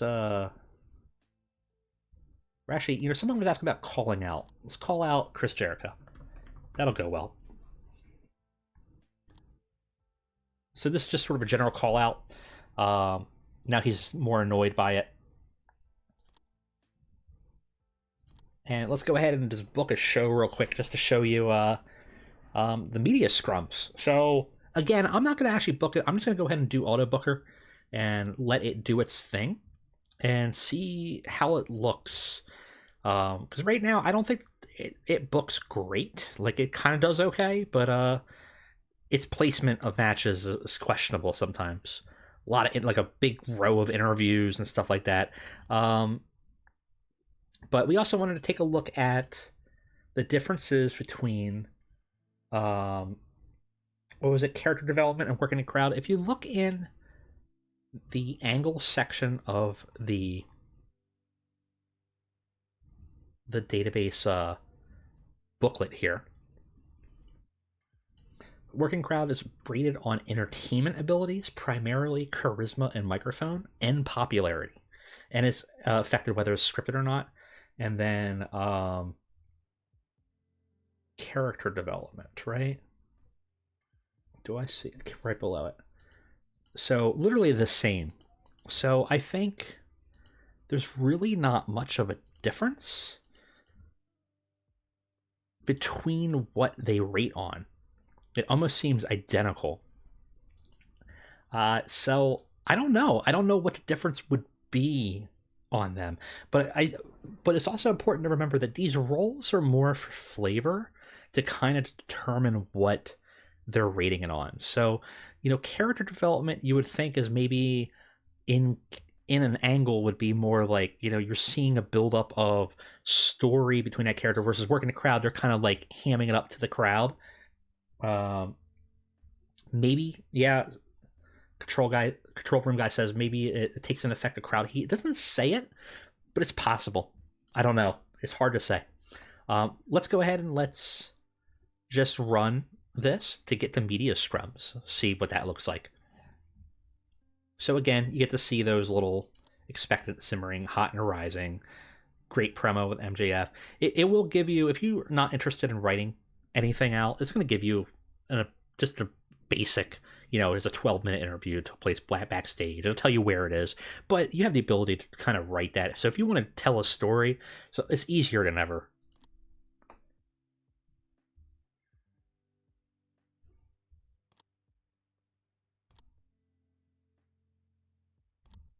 Okay. And again, you got a very hot crowd. So you got a crowd rating of 53, actual rating of 44, gives you a segment. Also seems harder, at least it feels harder right now to get higher scores. I don't know if they changed things behind the scenes, but I'm noticing segment ratings seem a little bit lower. But in this case, also, we have Jericho in poor form and tiring at the end. Same kind of medical injuries you're going to see pop up. And not much change to the medical situation. So the medical system's pretty much the same. Okay. So we had a pretty poor show. We're gonna address the locker room. Still the same. But this is where I forget who said it in chat, but they were talking about microphone skills, cardio. So you can mock, so if I just want to mock Chris Jericho for getting blown the fuck up, you can. And, mock Mercedes Monet's microphone skills, you can. And I just want to give Prince Nana a hug because I just want to. Seem to get the message. So, you mocked him and he's like, yeah, I know. And that's going to help maybe potentially move him into working on bettering it, but you also could equally just blow up in his face. Didn't seem too concerned about your speech. So again, and then Prince Nana just enjoyed the hug. Injury review will pop up right away. So this is a feature that's a little bit nicer. You get to see those right away. Get to see whether surgery is available, how long they're going to be available. Can it be worked through? Yes, it can. Kind of nice. Financial report again. Popularity recap. We can see what changed. And then, of course, we have the media scrum. So the media scrum is a whole new feature. They added, I believe they said 270 currently, 270 possible questions, and it's supposed to be reactive to what has happened in the past and on the pay-per-views, and it kind of is. It's actually pretty impressive, and they've committed to adding a lot more in it.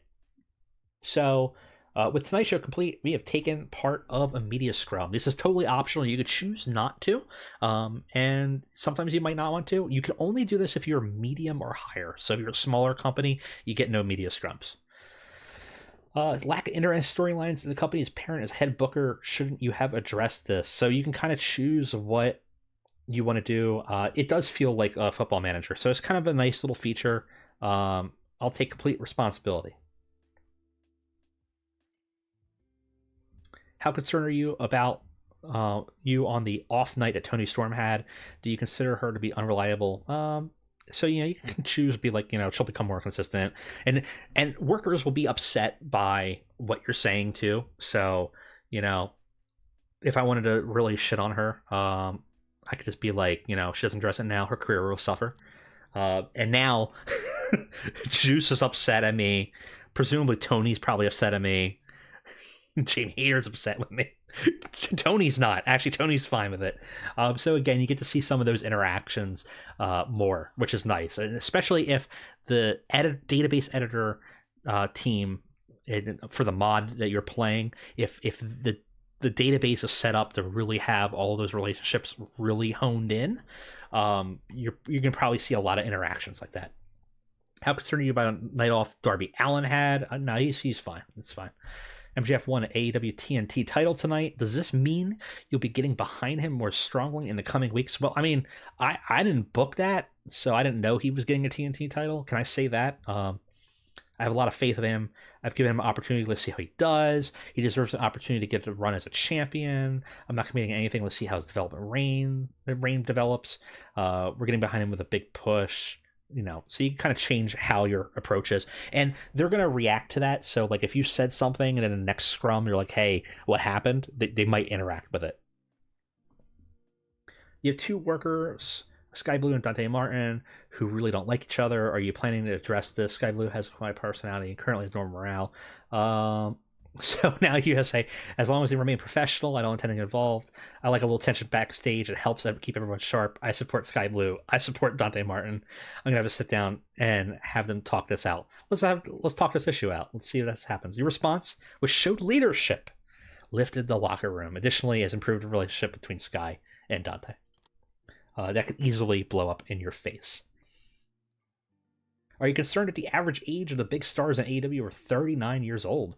With such a lot of wrestlers starting to reach the tail end of their careers, are you not looking at a big problem in a decade's time when you hit with a wave of retirements? So you say 39 isn't particularly old for a professional wrestler? That's actually true now. New stars will always be created. That's the nature of business. So a lot of different options. So it takes size, cause chaos. Yeah, I should have. Pushes completed. So again, just a nice little feature there to kind of play around with.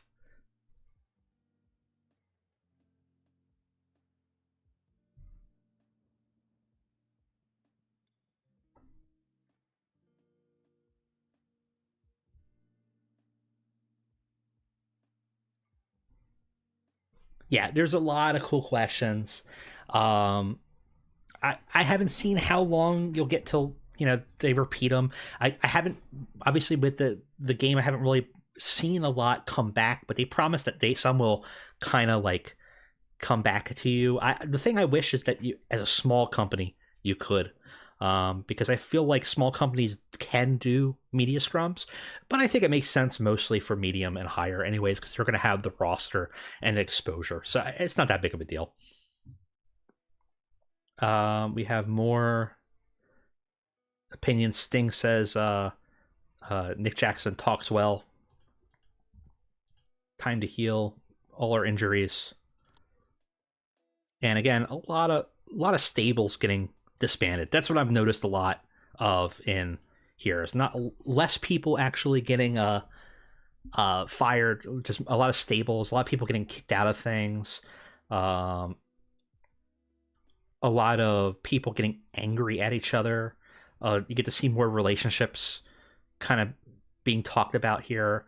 You get to see what stage people's promotions are. There's supposed to be a way to see actually what the push is on people too, and I haven't seen where that is, so I'm not sure if that's in a roster. Like I haven't seen a thing that says like, oh, we're pushing them or not, but there's supposed to be something. I haven't really dived in to look at it.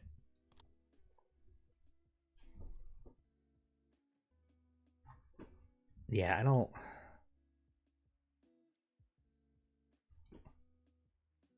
Go to the old stomping ground. Worse than. Yeah, I don't. You have to wait a few months to see that. That's probably true. So it might not show up here. But yeah, so I mean, those are sort of the big changes. I kind of wanted to show off some of the database stuff as well. But yeah, let me know as we're kind of on the tail end of this stream. Let me know if you guys want to see something in particular. Let's go ahead and back out to the main menu. And we'll go into the editor.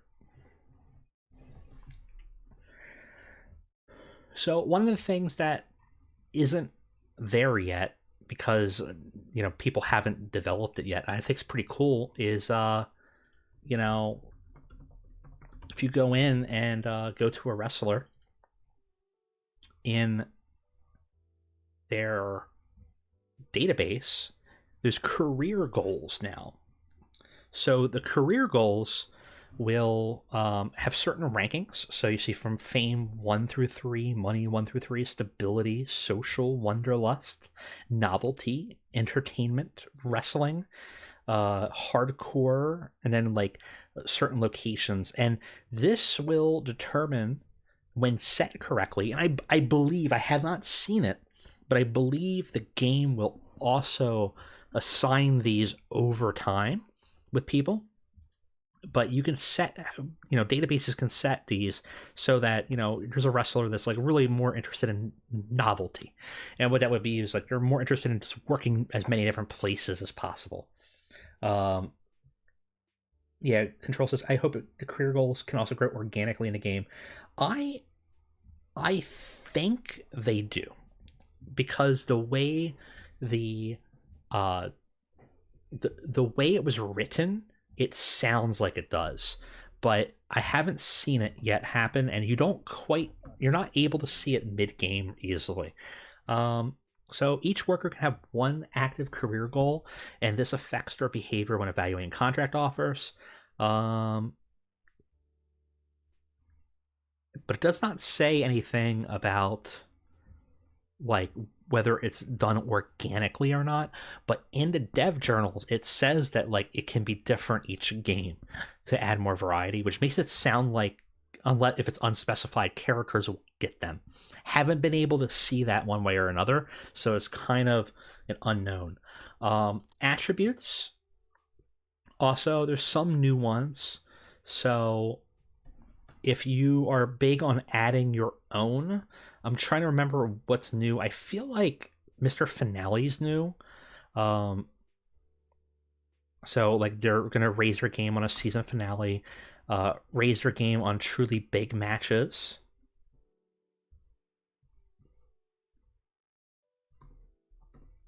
Cage specialist.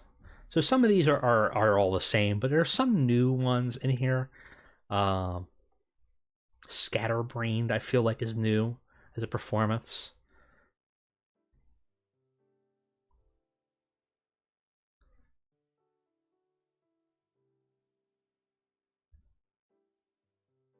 Second line of description. Did I just literally look over the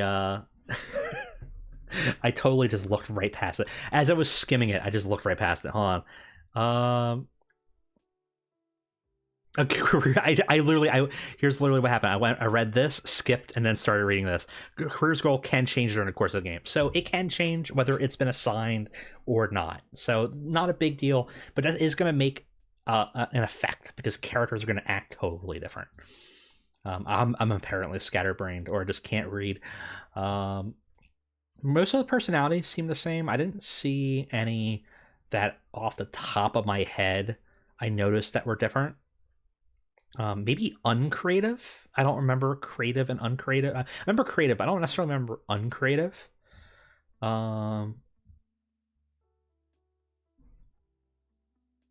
Stooge is new, I believe, and not a snitch. These are characters that are more likely to be stooges and spy for you or not. I think addictions are all the same. At Home in Japan is a new one. So this is, workers been accepted by Japanese fans and they are treated as native for hiring purposes, will not be offered touring deals by Japanese companies. So you can kind of change that to modify gaijin wrestlers.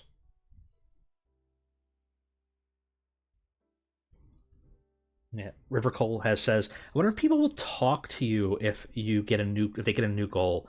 Yeah, I don't know. I don't know if they're gonna say like, "Hey, I have a new thing," but you can in the game ask them, like you said. So you can say, "Hey, what's your career goal?" I don't know if they're gonna like say, "Hey, I changed my goal" or not. I feel like they might, just to show you that they changed. Like it might be a notice in the in it.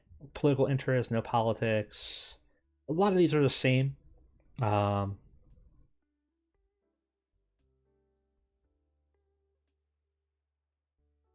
feel like almost all of these miscellaneouses are the same. There's some more new ones in performances. Always hustling. Minis, because there are now mini wrestlers, so counts as minis, doesn't count as minis. Adult entertainment is kind of an interesting add-on. Has worked or does work in the adult industry. Good hand. Cinematic visionary, so when working on certain types of wrestling. Cursed, just have a cursed wrestler, such as all the Von Erichs. Yeah, I agree. It probably is an email. So like if they like say, hey, they have a new career goal. But pretty cool changes. One of the other interesting things is let's see, is David Arquette in here? Probably. Nope. Really? I just spelled his name wrong? Okay.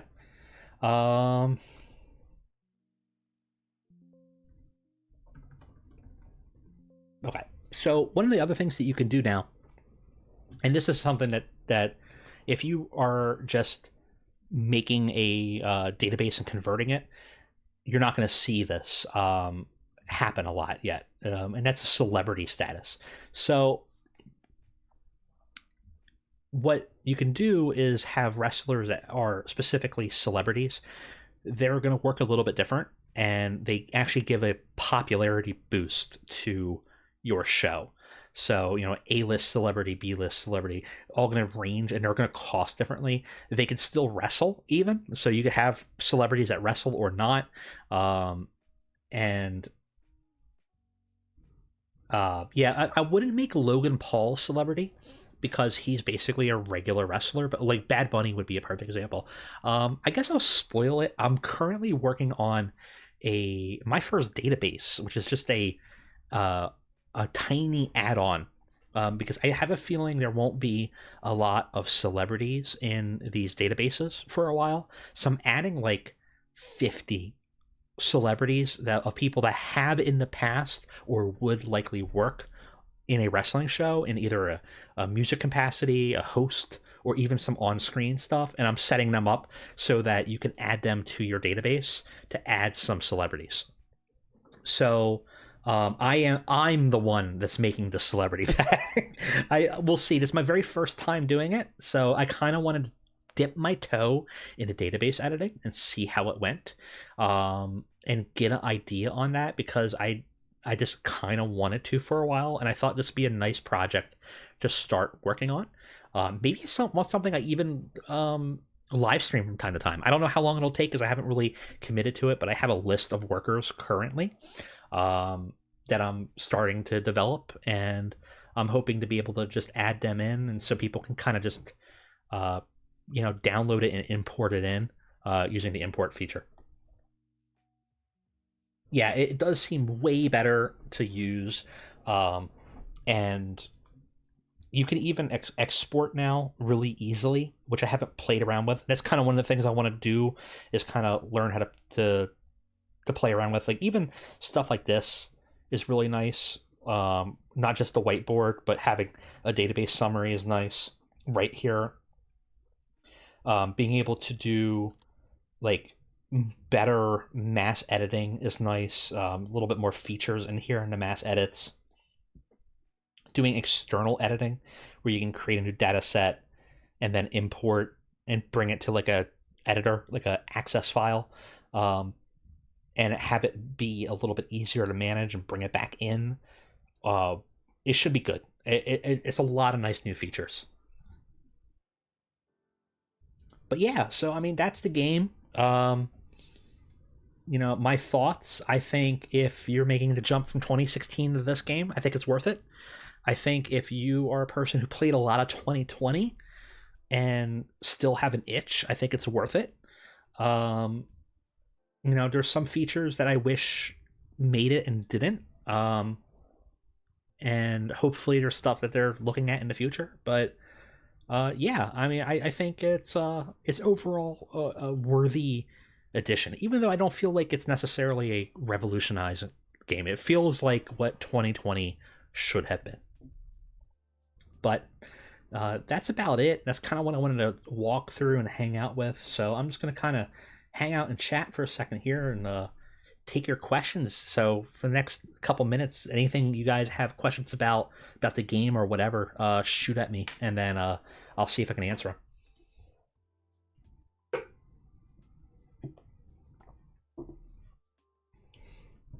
There will be new content coming for the game. I'm probably gonna do use a incomplete database, but I am planning on a short term save. Um, yeah, it's River says it's 2022. Yeah, it is, and it is fine. You were right. It's totally fine. It's a worthy add on. I think it's not necessary. It feels like what it should have been. Um, there's some things I wish they developed more, and the fact that they added a real world calendar is nice, but they spent a lot of time on it, and I'm not sure if it's something that really mattered to me. And I would have probably liked to see that time invested into things like developmental territories or a better alliance system. But I can't fault it because a lot of people asked for it.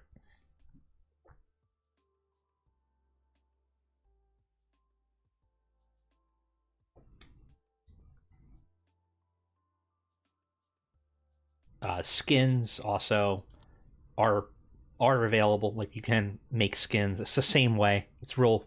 I don't expect a lot of skins out there because it's very hard to make them. Because each screen is a different image that you have to kind of convert. It's kind of annoying. But yeah, it's cool. It's going to be a lot of fun to play. And I'm looking forward to making some new content for it. I have to. I do have plans in the wings for a new season of the NWA, and I need to rebuild and kind of continue as Tekka under or Lucha Underground, I should say. But I need to wait for a good database for that because I kind of want to make sure I'm not starting half complete and then having to convert over. So in the meantime, with a incomplete database, I'm probably going to run a short-term save. I'm thinking about doing Ring of Honor. It's kind of one that I did the first time when 2020 came out, and I kind of got an itch for it again. And maybe have some interesting shenanigans there, and to try out the development system and kind of give a good long-term look to see like if there are changes. Because one of the things that sucked about playing as a developmental is previously they just gobbled up any talent that you had. There's still no way to like pull people in. So like here, let's jump into Ring of Honor here real quick, just to kind of talk it over.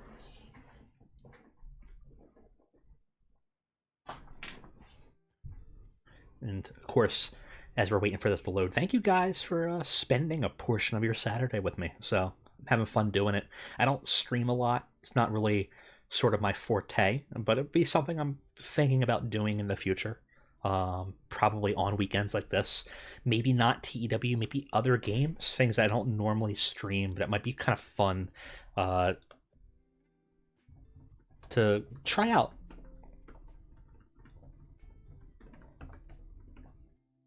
I'm just gonna lob off all these to save time. Yeah, I never got into Seaverse, but I've always been a real world person. I kind of want those personalities and characters from the real world to kind of play with and inspire me. But I feel like I probably would get into Seaverse a lot if I took the time, and I never did. I kind of wish I did, but I'm kind of too stuck in my own rut with wanting to play in the real world.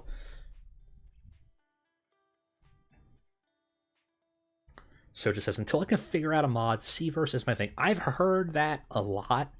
That's why one of the videos I'm going to make, I'm going to make a series of videos on 2024, not just because I'm a whore to the algorithm, but but also because I find that there's a lot of things that people ask questions about that are it's hard to get answers for, and one of which is like, how do I set up a database properly?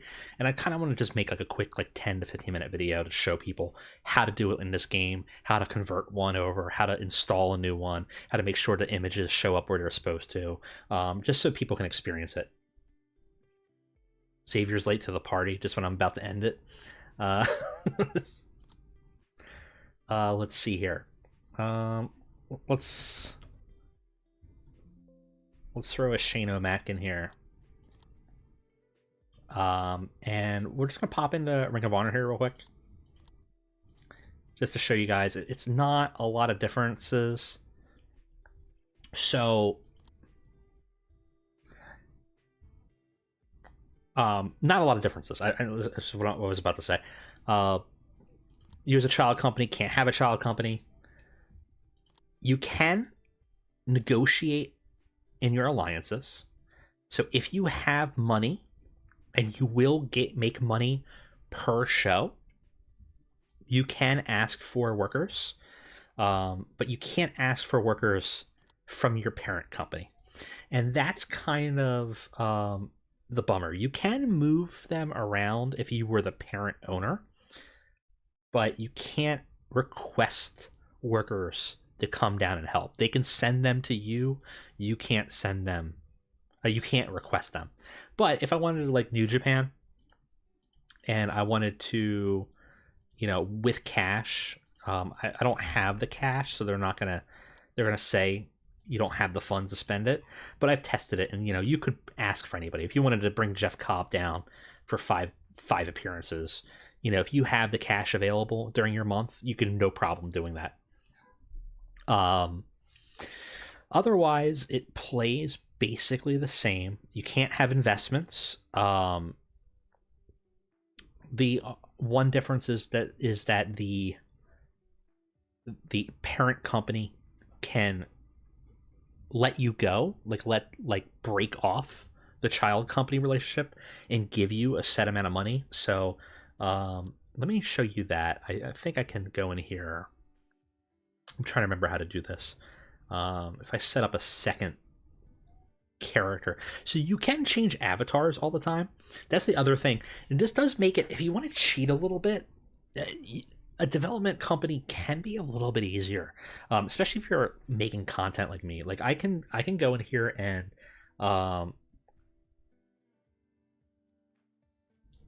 so changing your avatar. So I want to do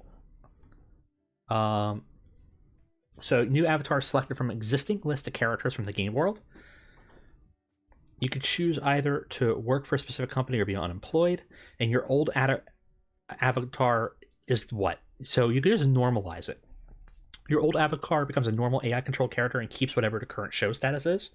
So if I did that, I could go and I could say, I want to be Tony Khan, select the character. I want to be the owner of AEW. And now I'm running AEW. Okay. So right now, if I were to go back to Ring of Honor, we can see Shane is the owner and booker. And he's now just an AI character. So I just jumped. I just hot spotted into Tony Khan. And so now I could go do whatever I wanted to do. I could go and if I wanted to send people down, I could go and say hey, Abaddon, I'm going to send you away to developmental to Ring of Honor, right? And I'm going to send Billy Gunn to Ring of Honor. And I'm going to send Brian Cage to Ring of Honor. Right? Or I could go and I could request calls, so if I Shane Taylor, he's already working both, which is kind of weird, but you could recall people if you wanted to. One of the other things you can do as an owner of a company is where is it? Child companies, I think, actually. So this is also where you can easily go in and if you have people that are specifically working a company, you could recall them up or prepare to recall, right? But one of the things you can do is you can cut loose.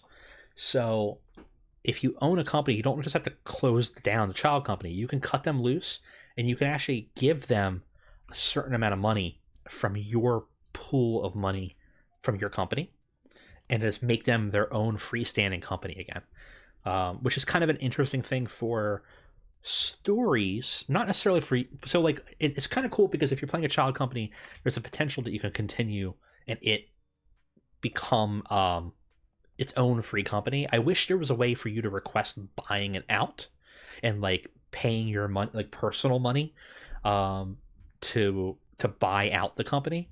You can kind of simulate that, but there is it's nice because there's now the ability to sort of not just shut down a company, but like kind of send it loose. And now, obviously, what's nice about that avatar change, instead of what you used to have to do is make a new player, remove a player, I could just go back and I could just say, um, I'm going to choose the company, I'm going to continue to normalize. And now you have to be careful because you could easily lose somebody. If I just go back to Shane McMahon and select that character and choose Ring of Honor and play as owner, um, I'm just back in it, right? So now I'm just back in it. And if I were to sim forward, I'm going to have the ability to take whatever had happened should just show up. So, I'm just gonna cancel a show. That's very controversial. So I just want to get into showing you this. But it does add some options. If you don't mind playing around with it, you can use that system to kind of simulate a little bit more of the relationship than the game lets you, let's say.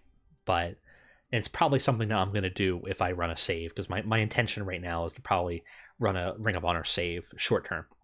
So now, it might not have happened because I might not have went to the next. I think you need to go to the next day to actually finalize it,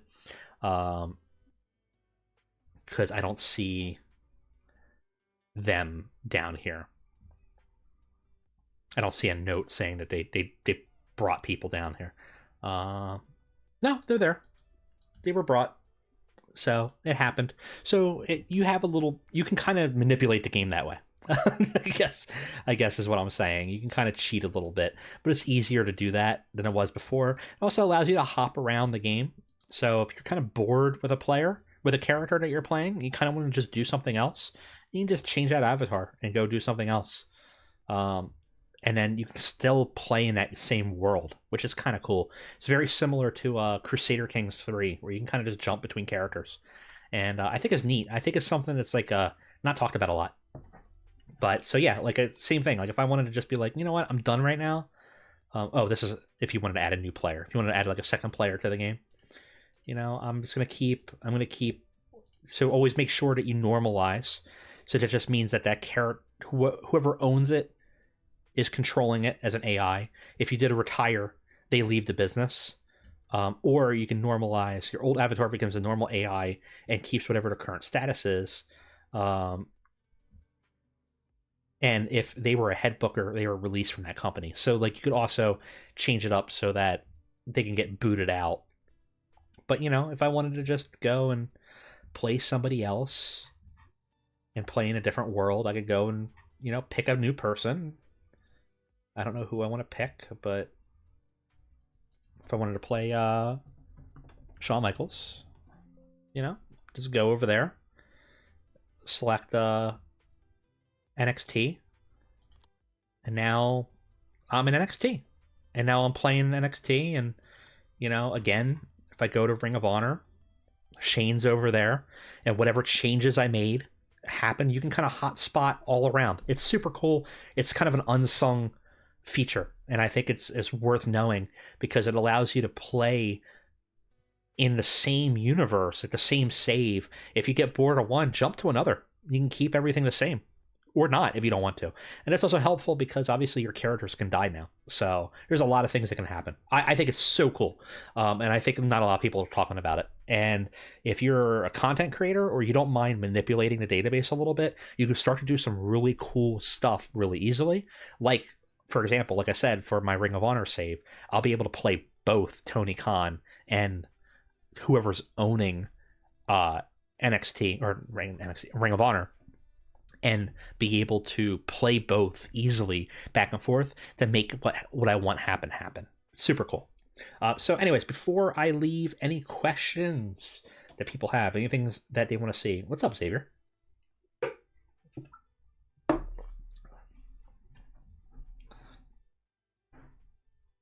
But this has been fun. I've kind of enjoyed this afternoon Saturday live stream. I don't do these a lot, but I think this went pretty well, so I might do this.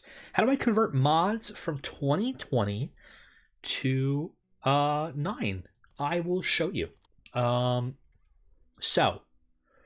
I'm gonna go back out. This is actually a great question. I'm gonna delete this database that we just made. So this is now deleted, and we're now back into Cornellverse. We're going to walk you through this one step at a time.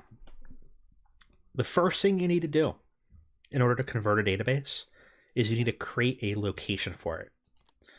So you want to click the Create Database option and name your database. So I'm going to type in Real World Chronicles New DB. And now I have a blank database.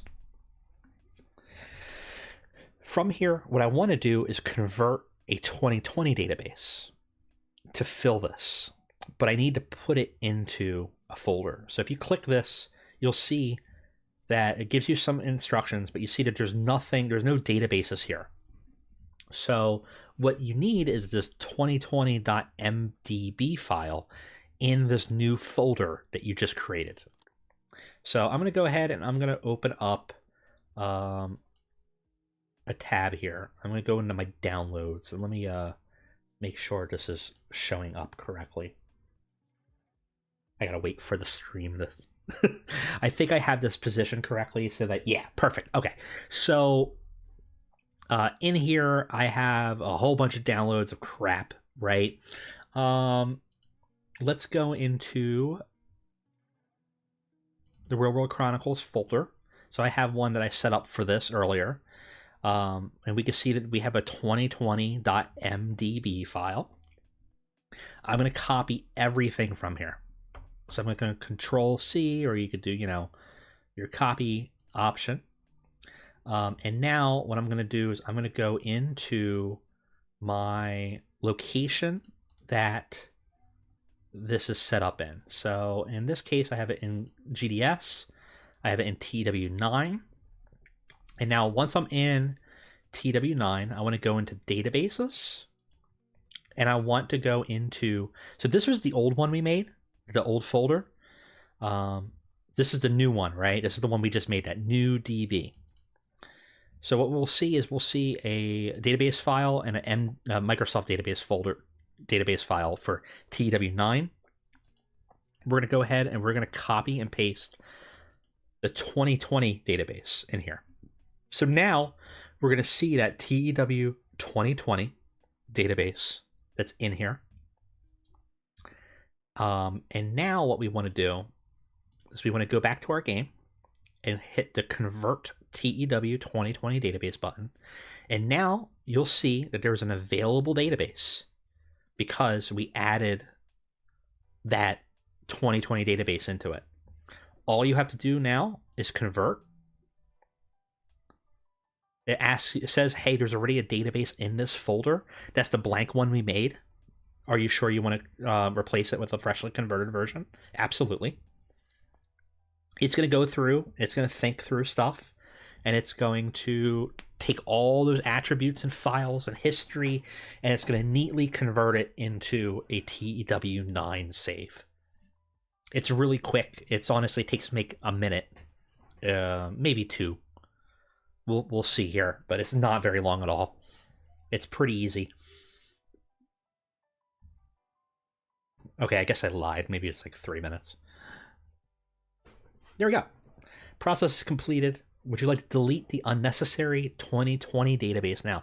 And so what they're talking about there is we're talking about this 2020 one that we put in there. I don't think it will have any effect if it stays in there, but if you just press yes, it'll just clean it up and get rid of it. So now, in that database we made, everything's back. There's no images, and that's because you need to go and you need to add pictures into your picture folder, or if you already have an existing folder with photos, point it to it. So if you see here that new database folder, there's no images in this, right? I have them in this other folder that we just made earlier in this stream.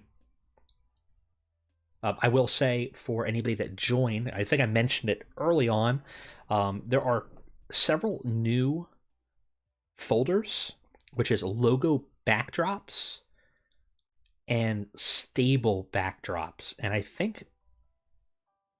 don't think stables is new, but you'll see logo backdrops and stable backdrops.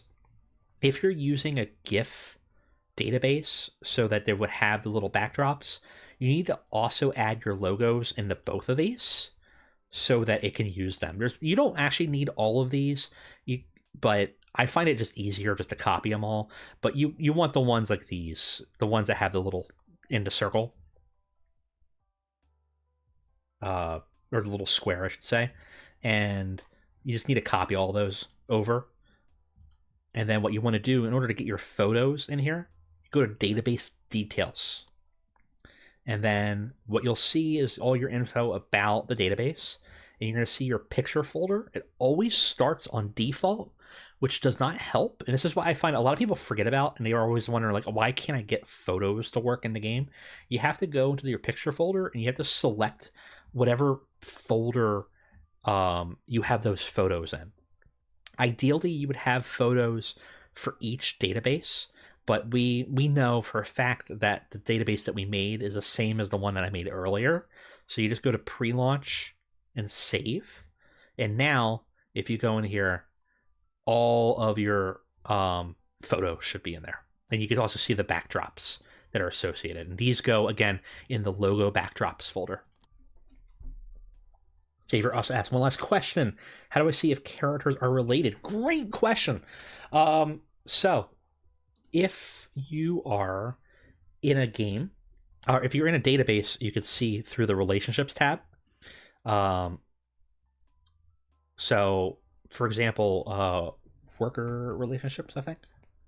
Or is it worker names? I'm trying to remember where it is in here in the database, but you could see them. There it is. So you can see worker relationships in here. You can see like sibling relationship. If you're in a game and you don't want to check I'll show you the two places to check. So let's get into a game real quick. So let's say you're playing a game and you're like who's related, right? We'll show you what that looks like.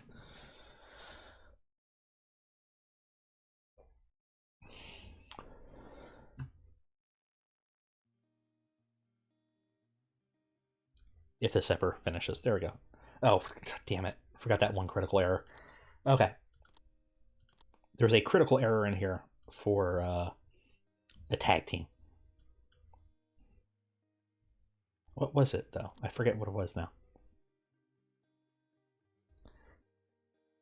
The 92 database does have the relationships pre-configured. They do. So they don't have all of them, but I noticed that I don't know what they did, but somehow the game knows. Like, so far, the relationships are correct, and I don't know how. But the one thing that is different, okay, best friends, that's what it was. The one thing to note is most of these relationships are multi-tiered. So if you are doing relationships, so like,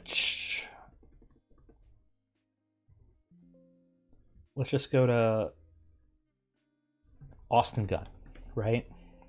Austin Gunn, Billy Gunn.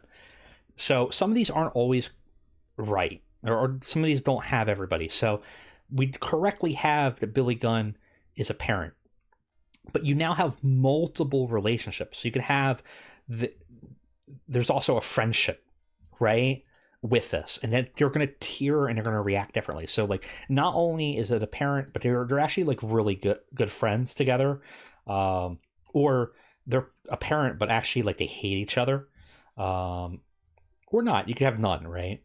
Or they're also a mentor and protege. So like, yeah, like Billy Gunn and Austin Gunn not only have a family relationship, but there's a protege mentoree relationship too. Same thing with like Colton Austin, Colton Billy. Um, you probably want that relationship there. So you have the multiple tiers. Now, if you were playing the game and you're just wanting to be like, how do I know what a person's relationship is in the middle of the game? And you can also edit it too. So like if for some reason you find that something's incorrect and you just want to tweak it and you're in a real world save, it's very easy to just update it through the save file or through the editor. Not even the editor, I should say, but through the options menu in the in-game editor. It's really quick to do it. So let me pop in here and I'll show you. Save. Very creative save name. Save file of save. But most of I don't know what the converter does, but so far the converter correctly assigns relationship statuses, and I feel like I don't remember in 2020 if the relationships are as detailed as parent. I feel like there was just like real family relation or something like that. So I don't know if that was already there and that's what it's pulling from, but for the most part, it's in a pretty good spot. But if you really know a person's like relationship statuses, you might want to go in and tweak them. Let's go ahead and play Stephen Amell. Sure. I'm just going to start unemployed, just so we can get in here. So one place you can look is in the options menu in the in-game editor. Or actually, not even an in-game editor. Right outside of it, edit relationship.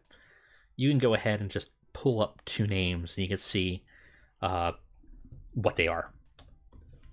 So romantic relationship, dating, probably not true anymore. So you might want to change that. But you could also add multiple tiers to things. Other place you could look is in a worker's relationship status. So I think if you look at, I want to say it's personal details, you can see all their current relationships. So like Britt Baker has a mutual respect with Candice LeRae, is a protege, broke up with Adam Cole, has a deep friendship with Shoni Schiavone, deep friendship with Rebel, right? So you can see all of the relationships here, as well as like former tag teams, experiences, stuff like that. Do you think it sets up future generated workers to be related with current workers? If the database is set up correctly, yes. So there's nothing stopping you from, if I go back out here, if you were doing a historic save or you wanted to add, let's say, future family members. So I forget the name of, like, well, actually, was that -1? Brody Lee. What's Brody Lee's son's name? But or even I'm trying to think of who who we'll do. I'm trying to think of like future hires, because there's actually like people out there that would exist. You can make someone like a Tim Storm Jr., right? No, that's a company, isn't it? That would help. That would help if I didn't make the company Tim Storm Jr. Brody Lee Jr. Yeah. Like, this is not a good example because he's already, in the database. So that's not one I kind of want to do. But if I wanted to do a worker and do the fictional Tim Storm Jr., and I wanted to just quickly make him, do we have everything? Short name, Tim Storm Jr. And we want him to debut in 2030. June 1st, 2030. Properly Promoted says Stone Family is in Seaverse is a great example of a familiar tiered relationships. Yeah, we'll have to take a look and we'll look and see what the Seaverse does real quick and see what it looks like. Oh, Safer says, I mean, if you have it set to keep generating new workers, it spawns is related to characters. I don't know, actually. I don't know if the regenerations will set up, but you could have future debuts set up with a relationship. I don't know if the game would automatically do it, though. So, but if I had Tim Storm Jr., I could set a manual relationship, right?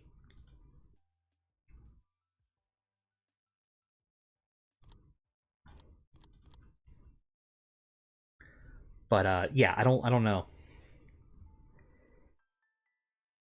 Savior says if you have a worker like Cody Rhodes set as a legacy, yes. If you set that up, but that would only be after Cody dies. I think in the save, it wouldn't make like a new child that comes to age in a generation. I don't believe it would only regenerate after his death, and it would make a relationship one.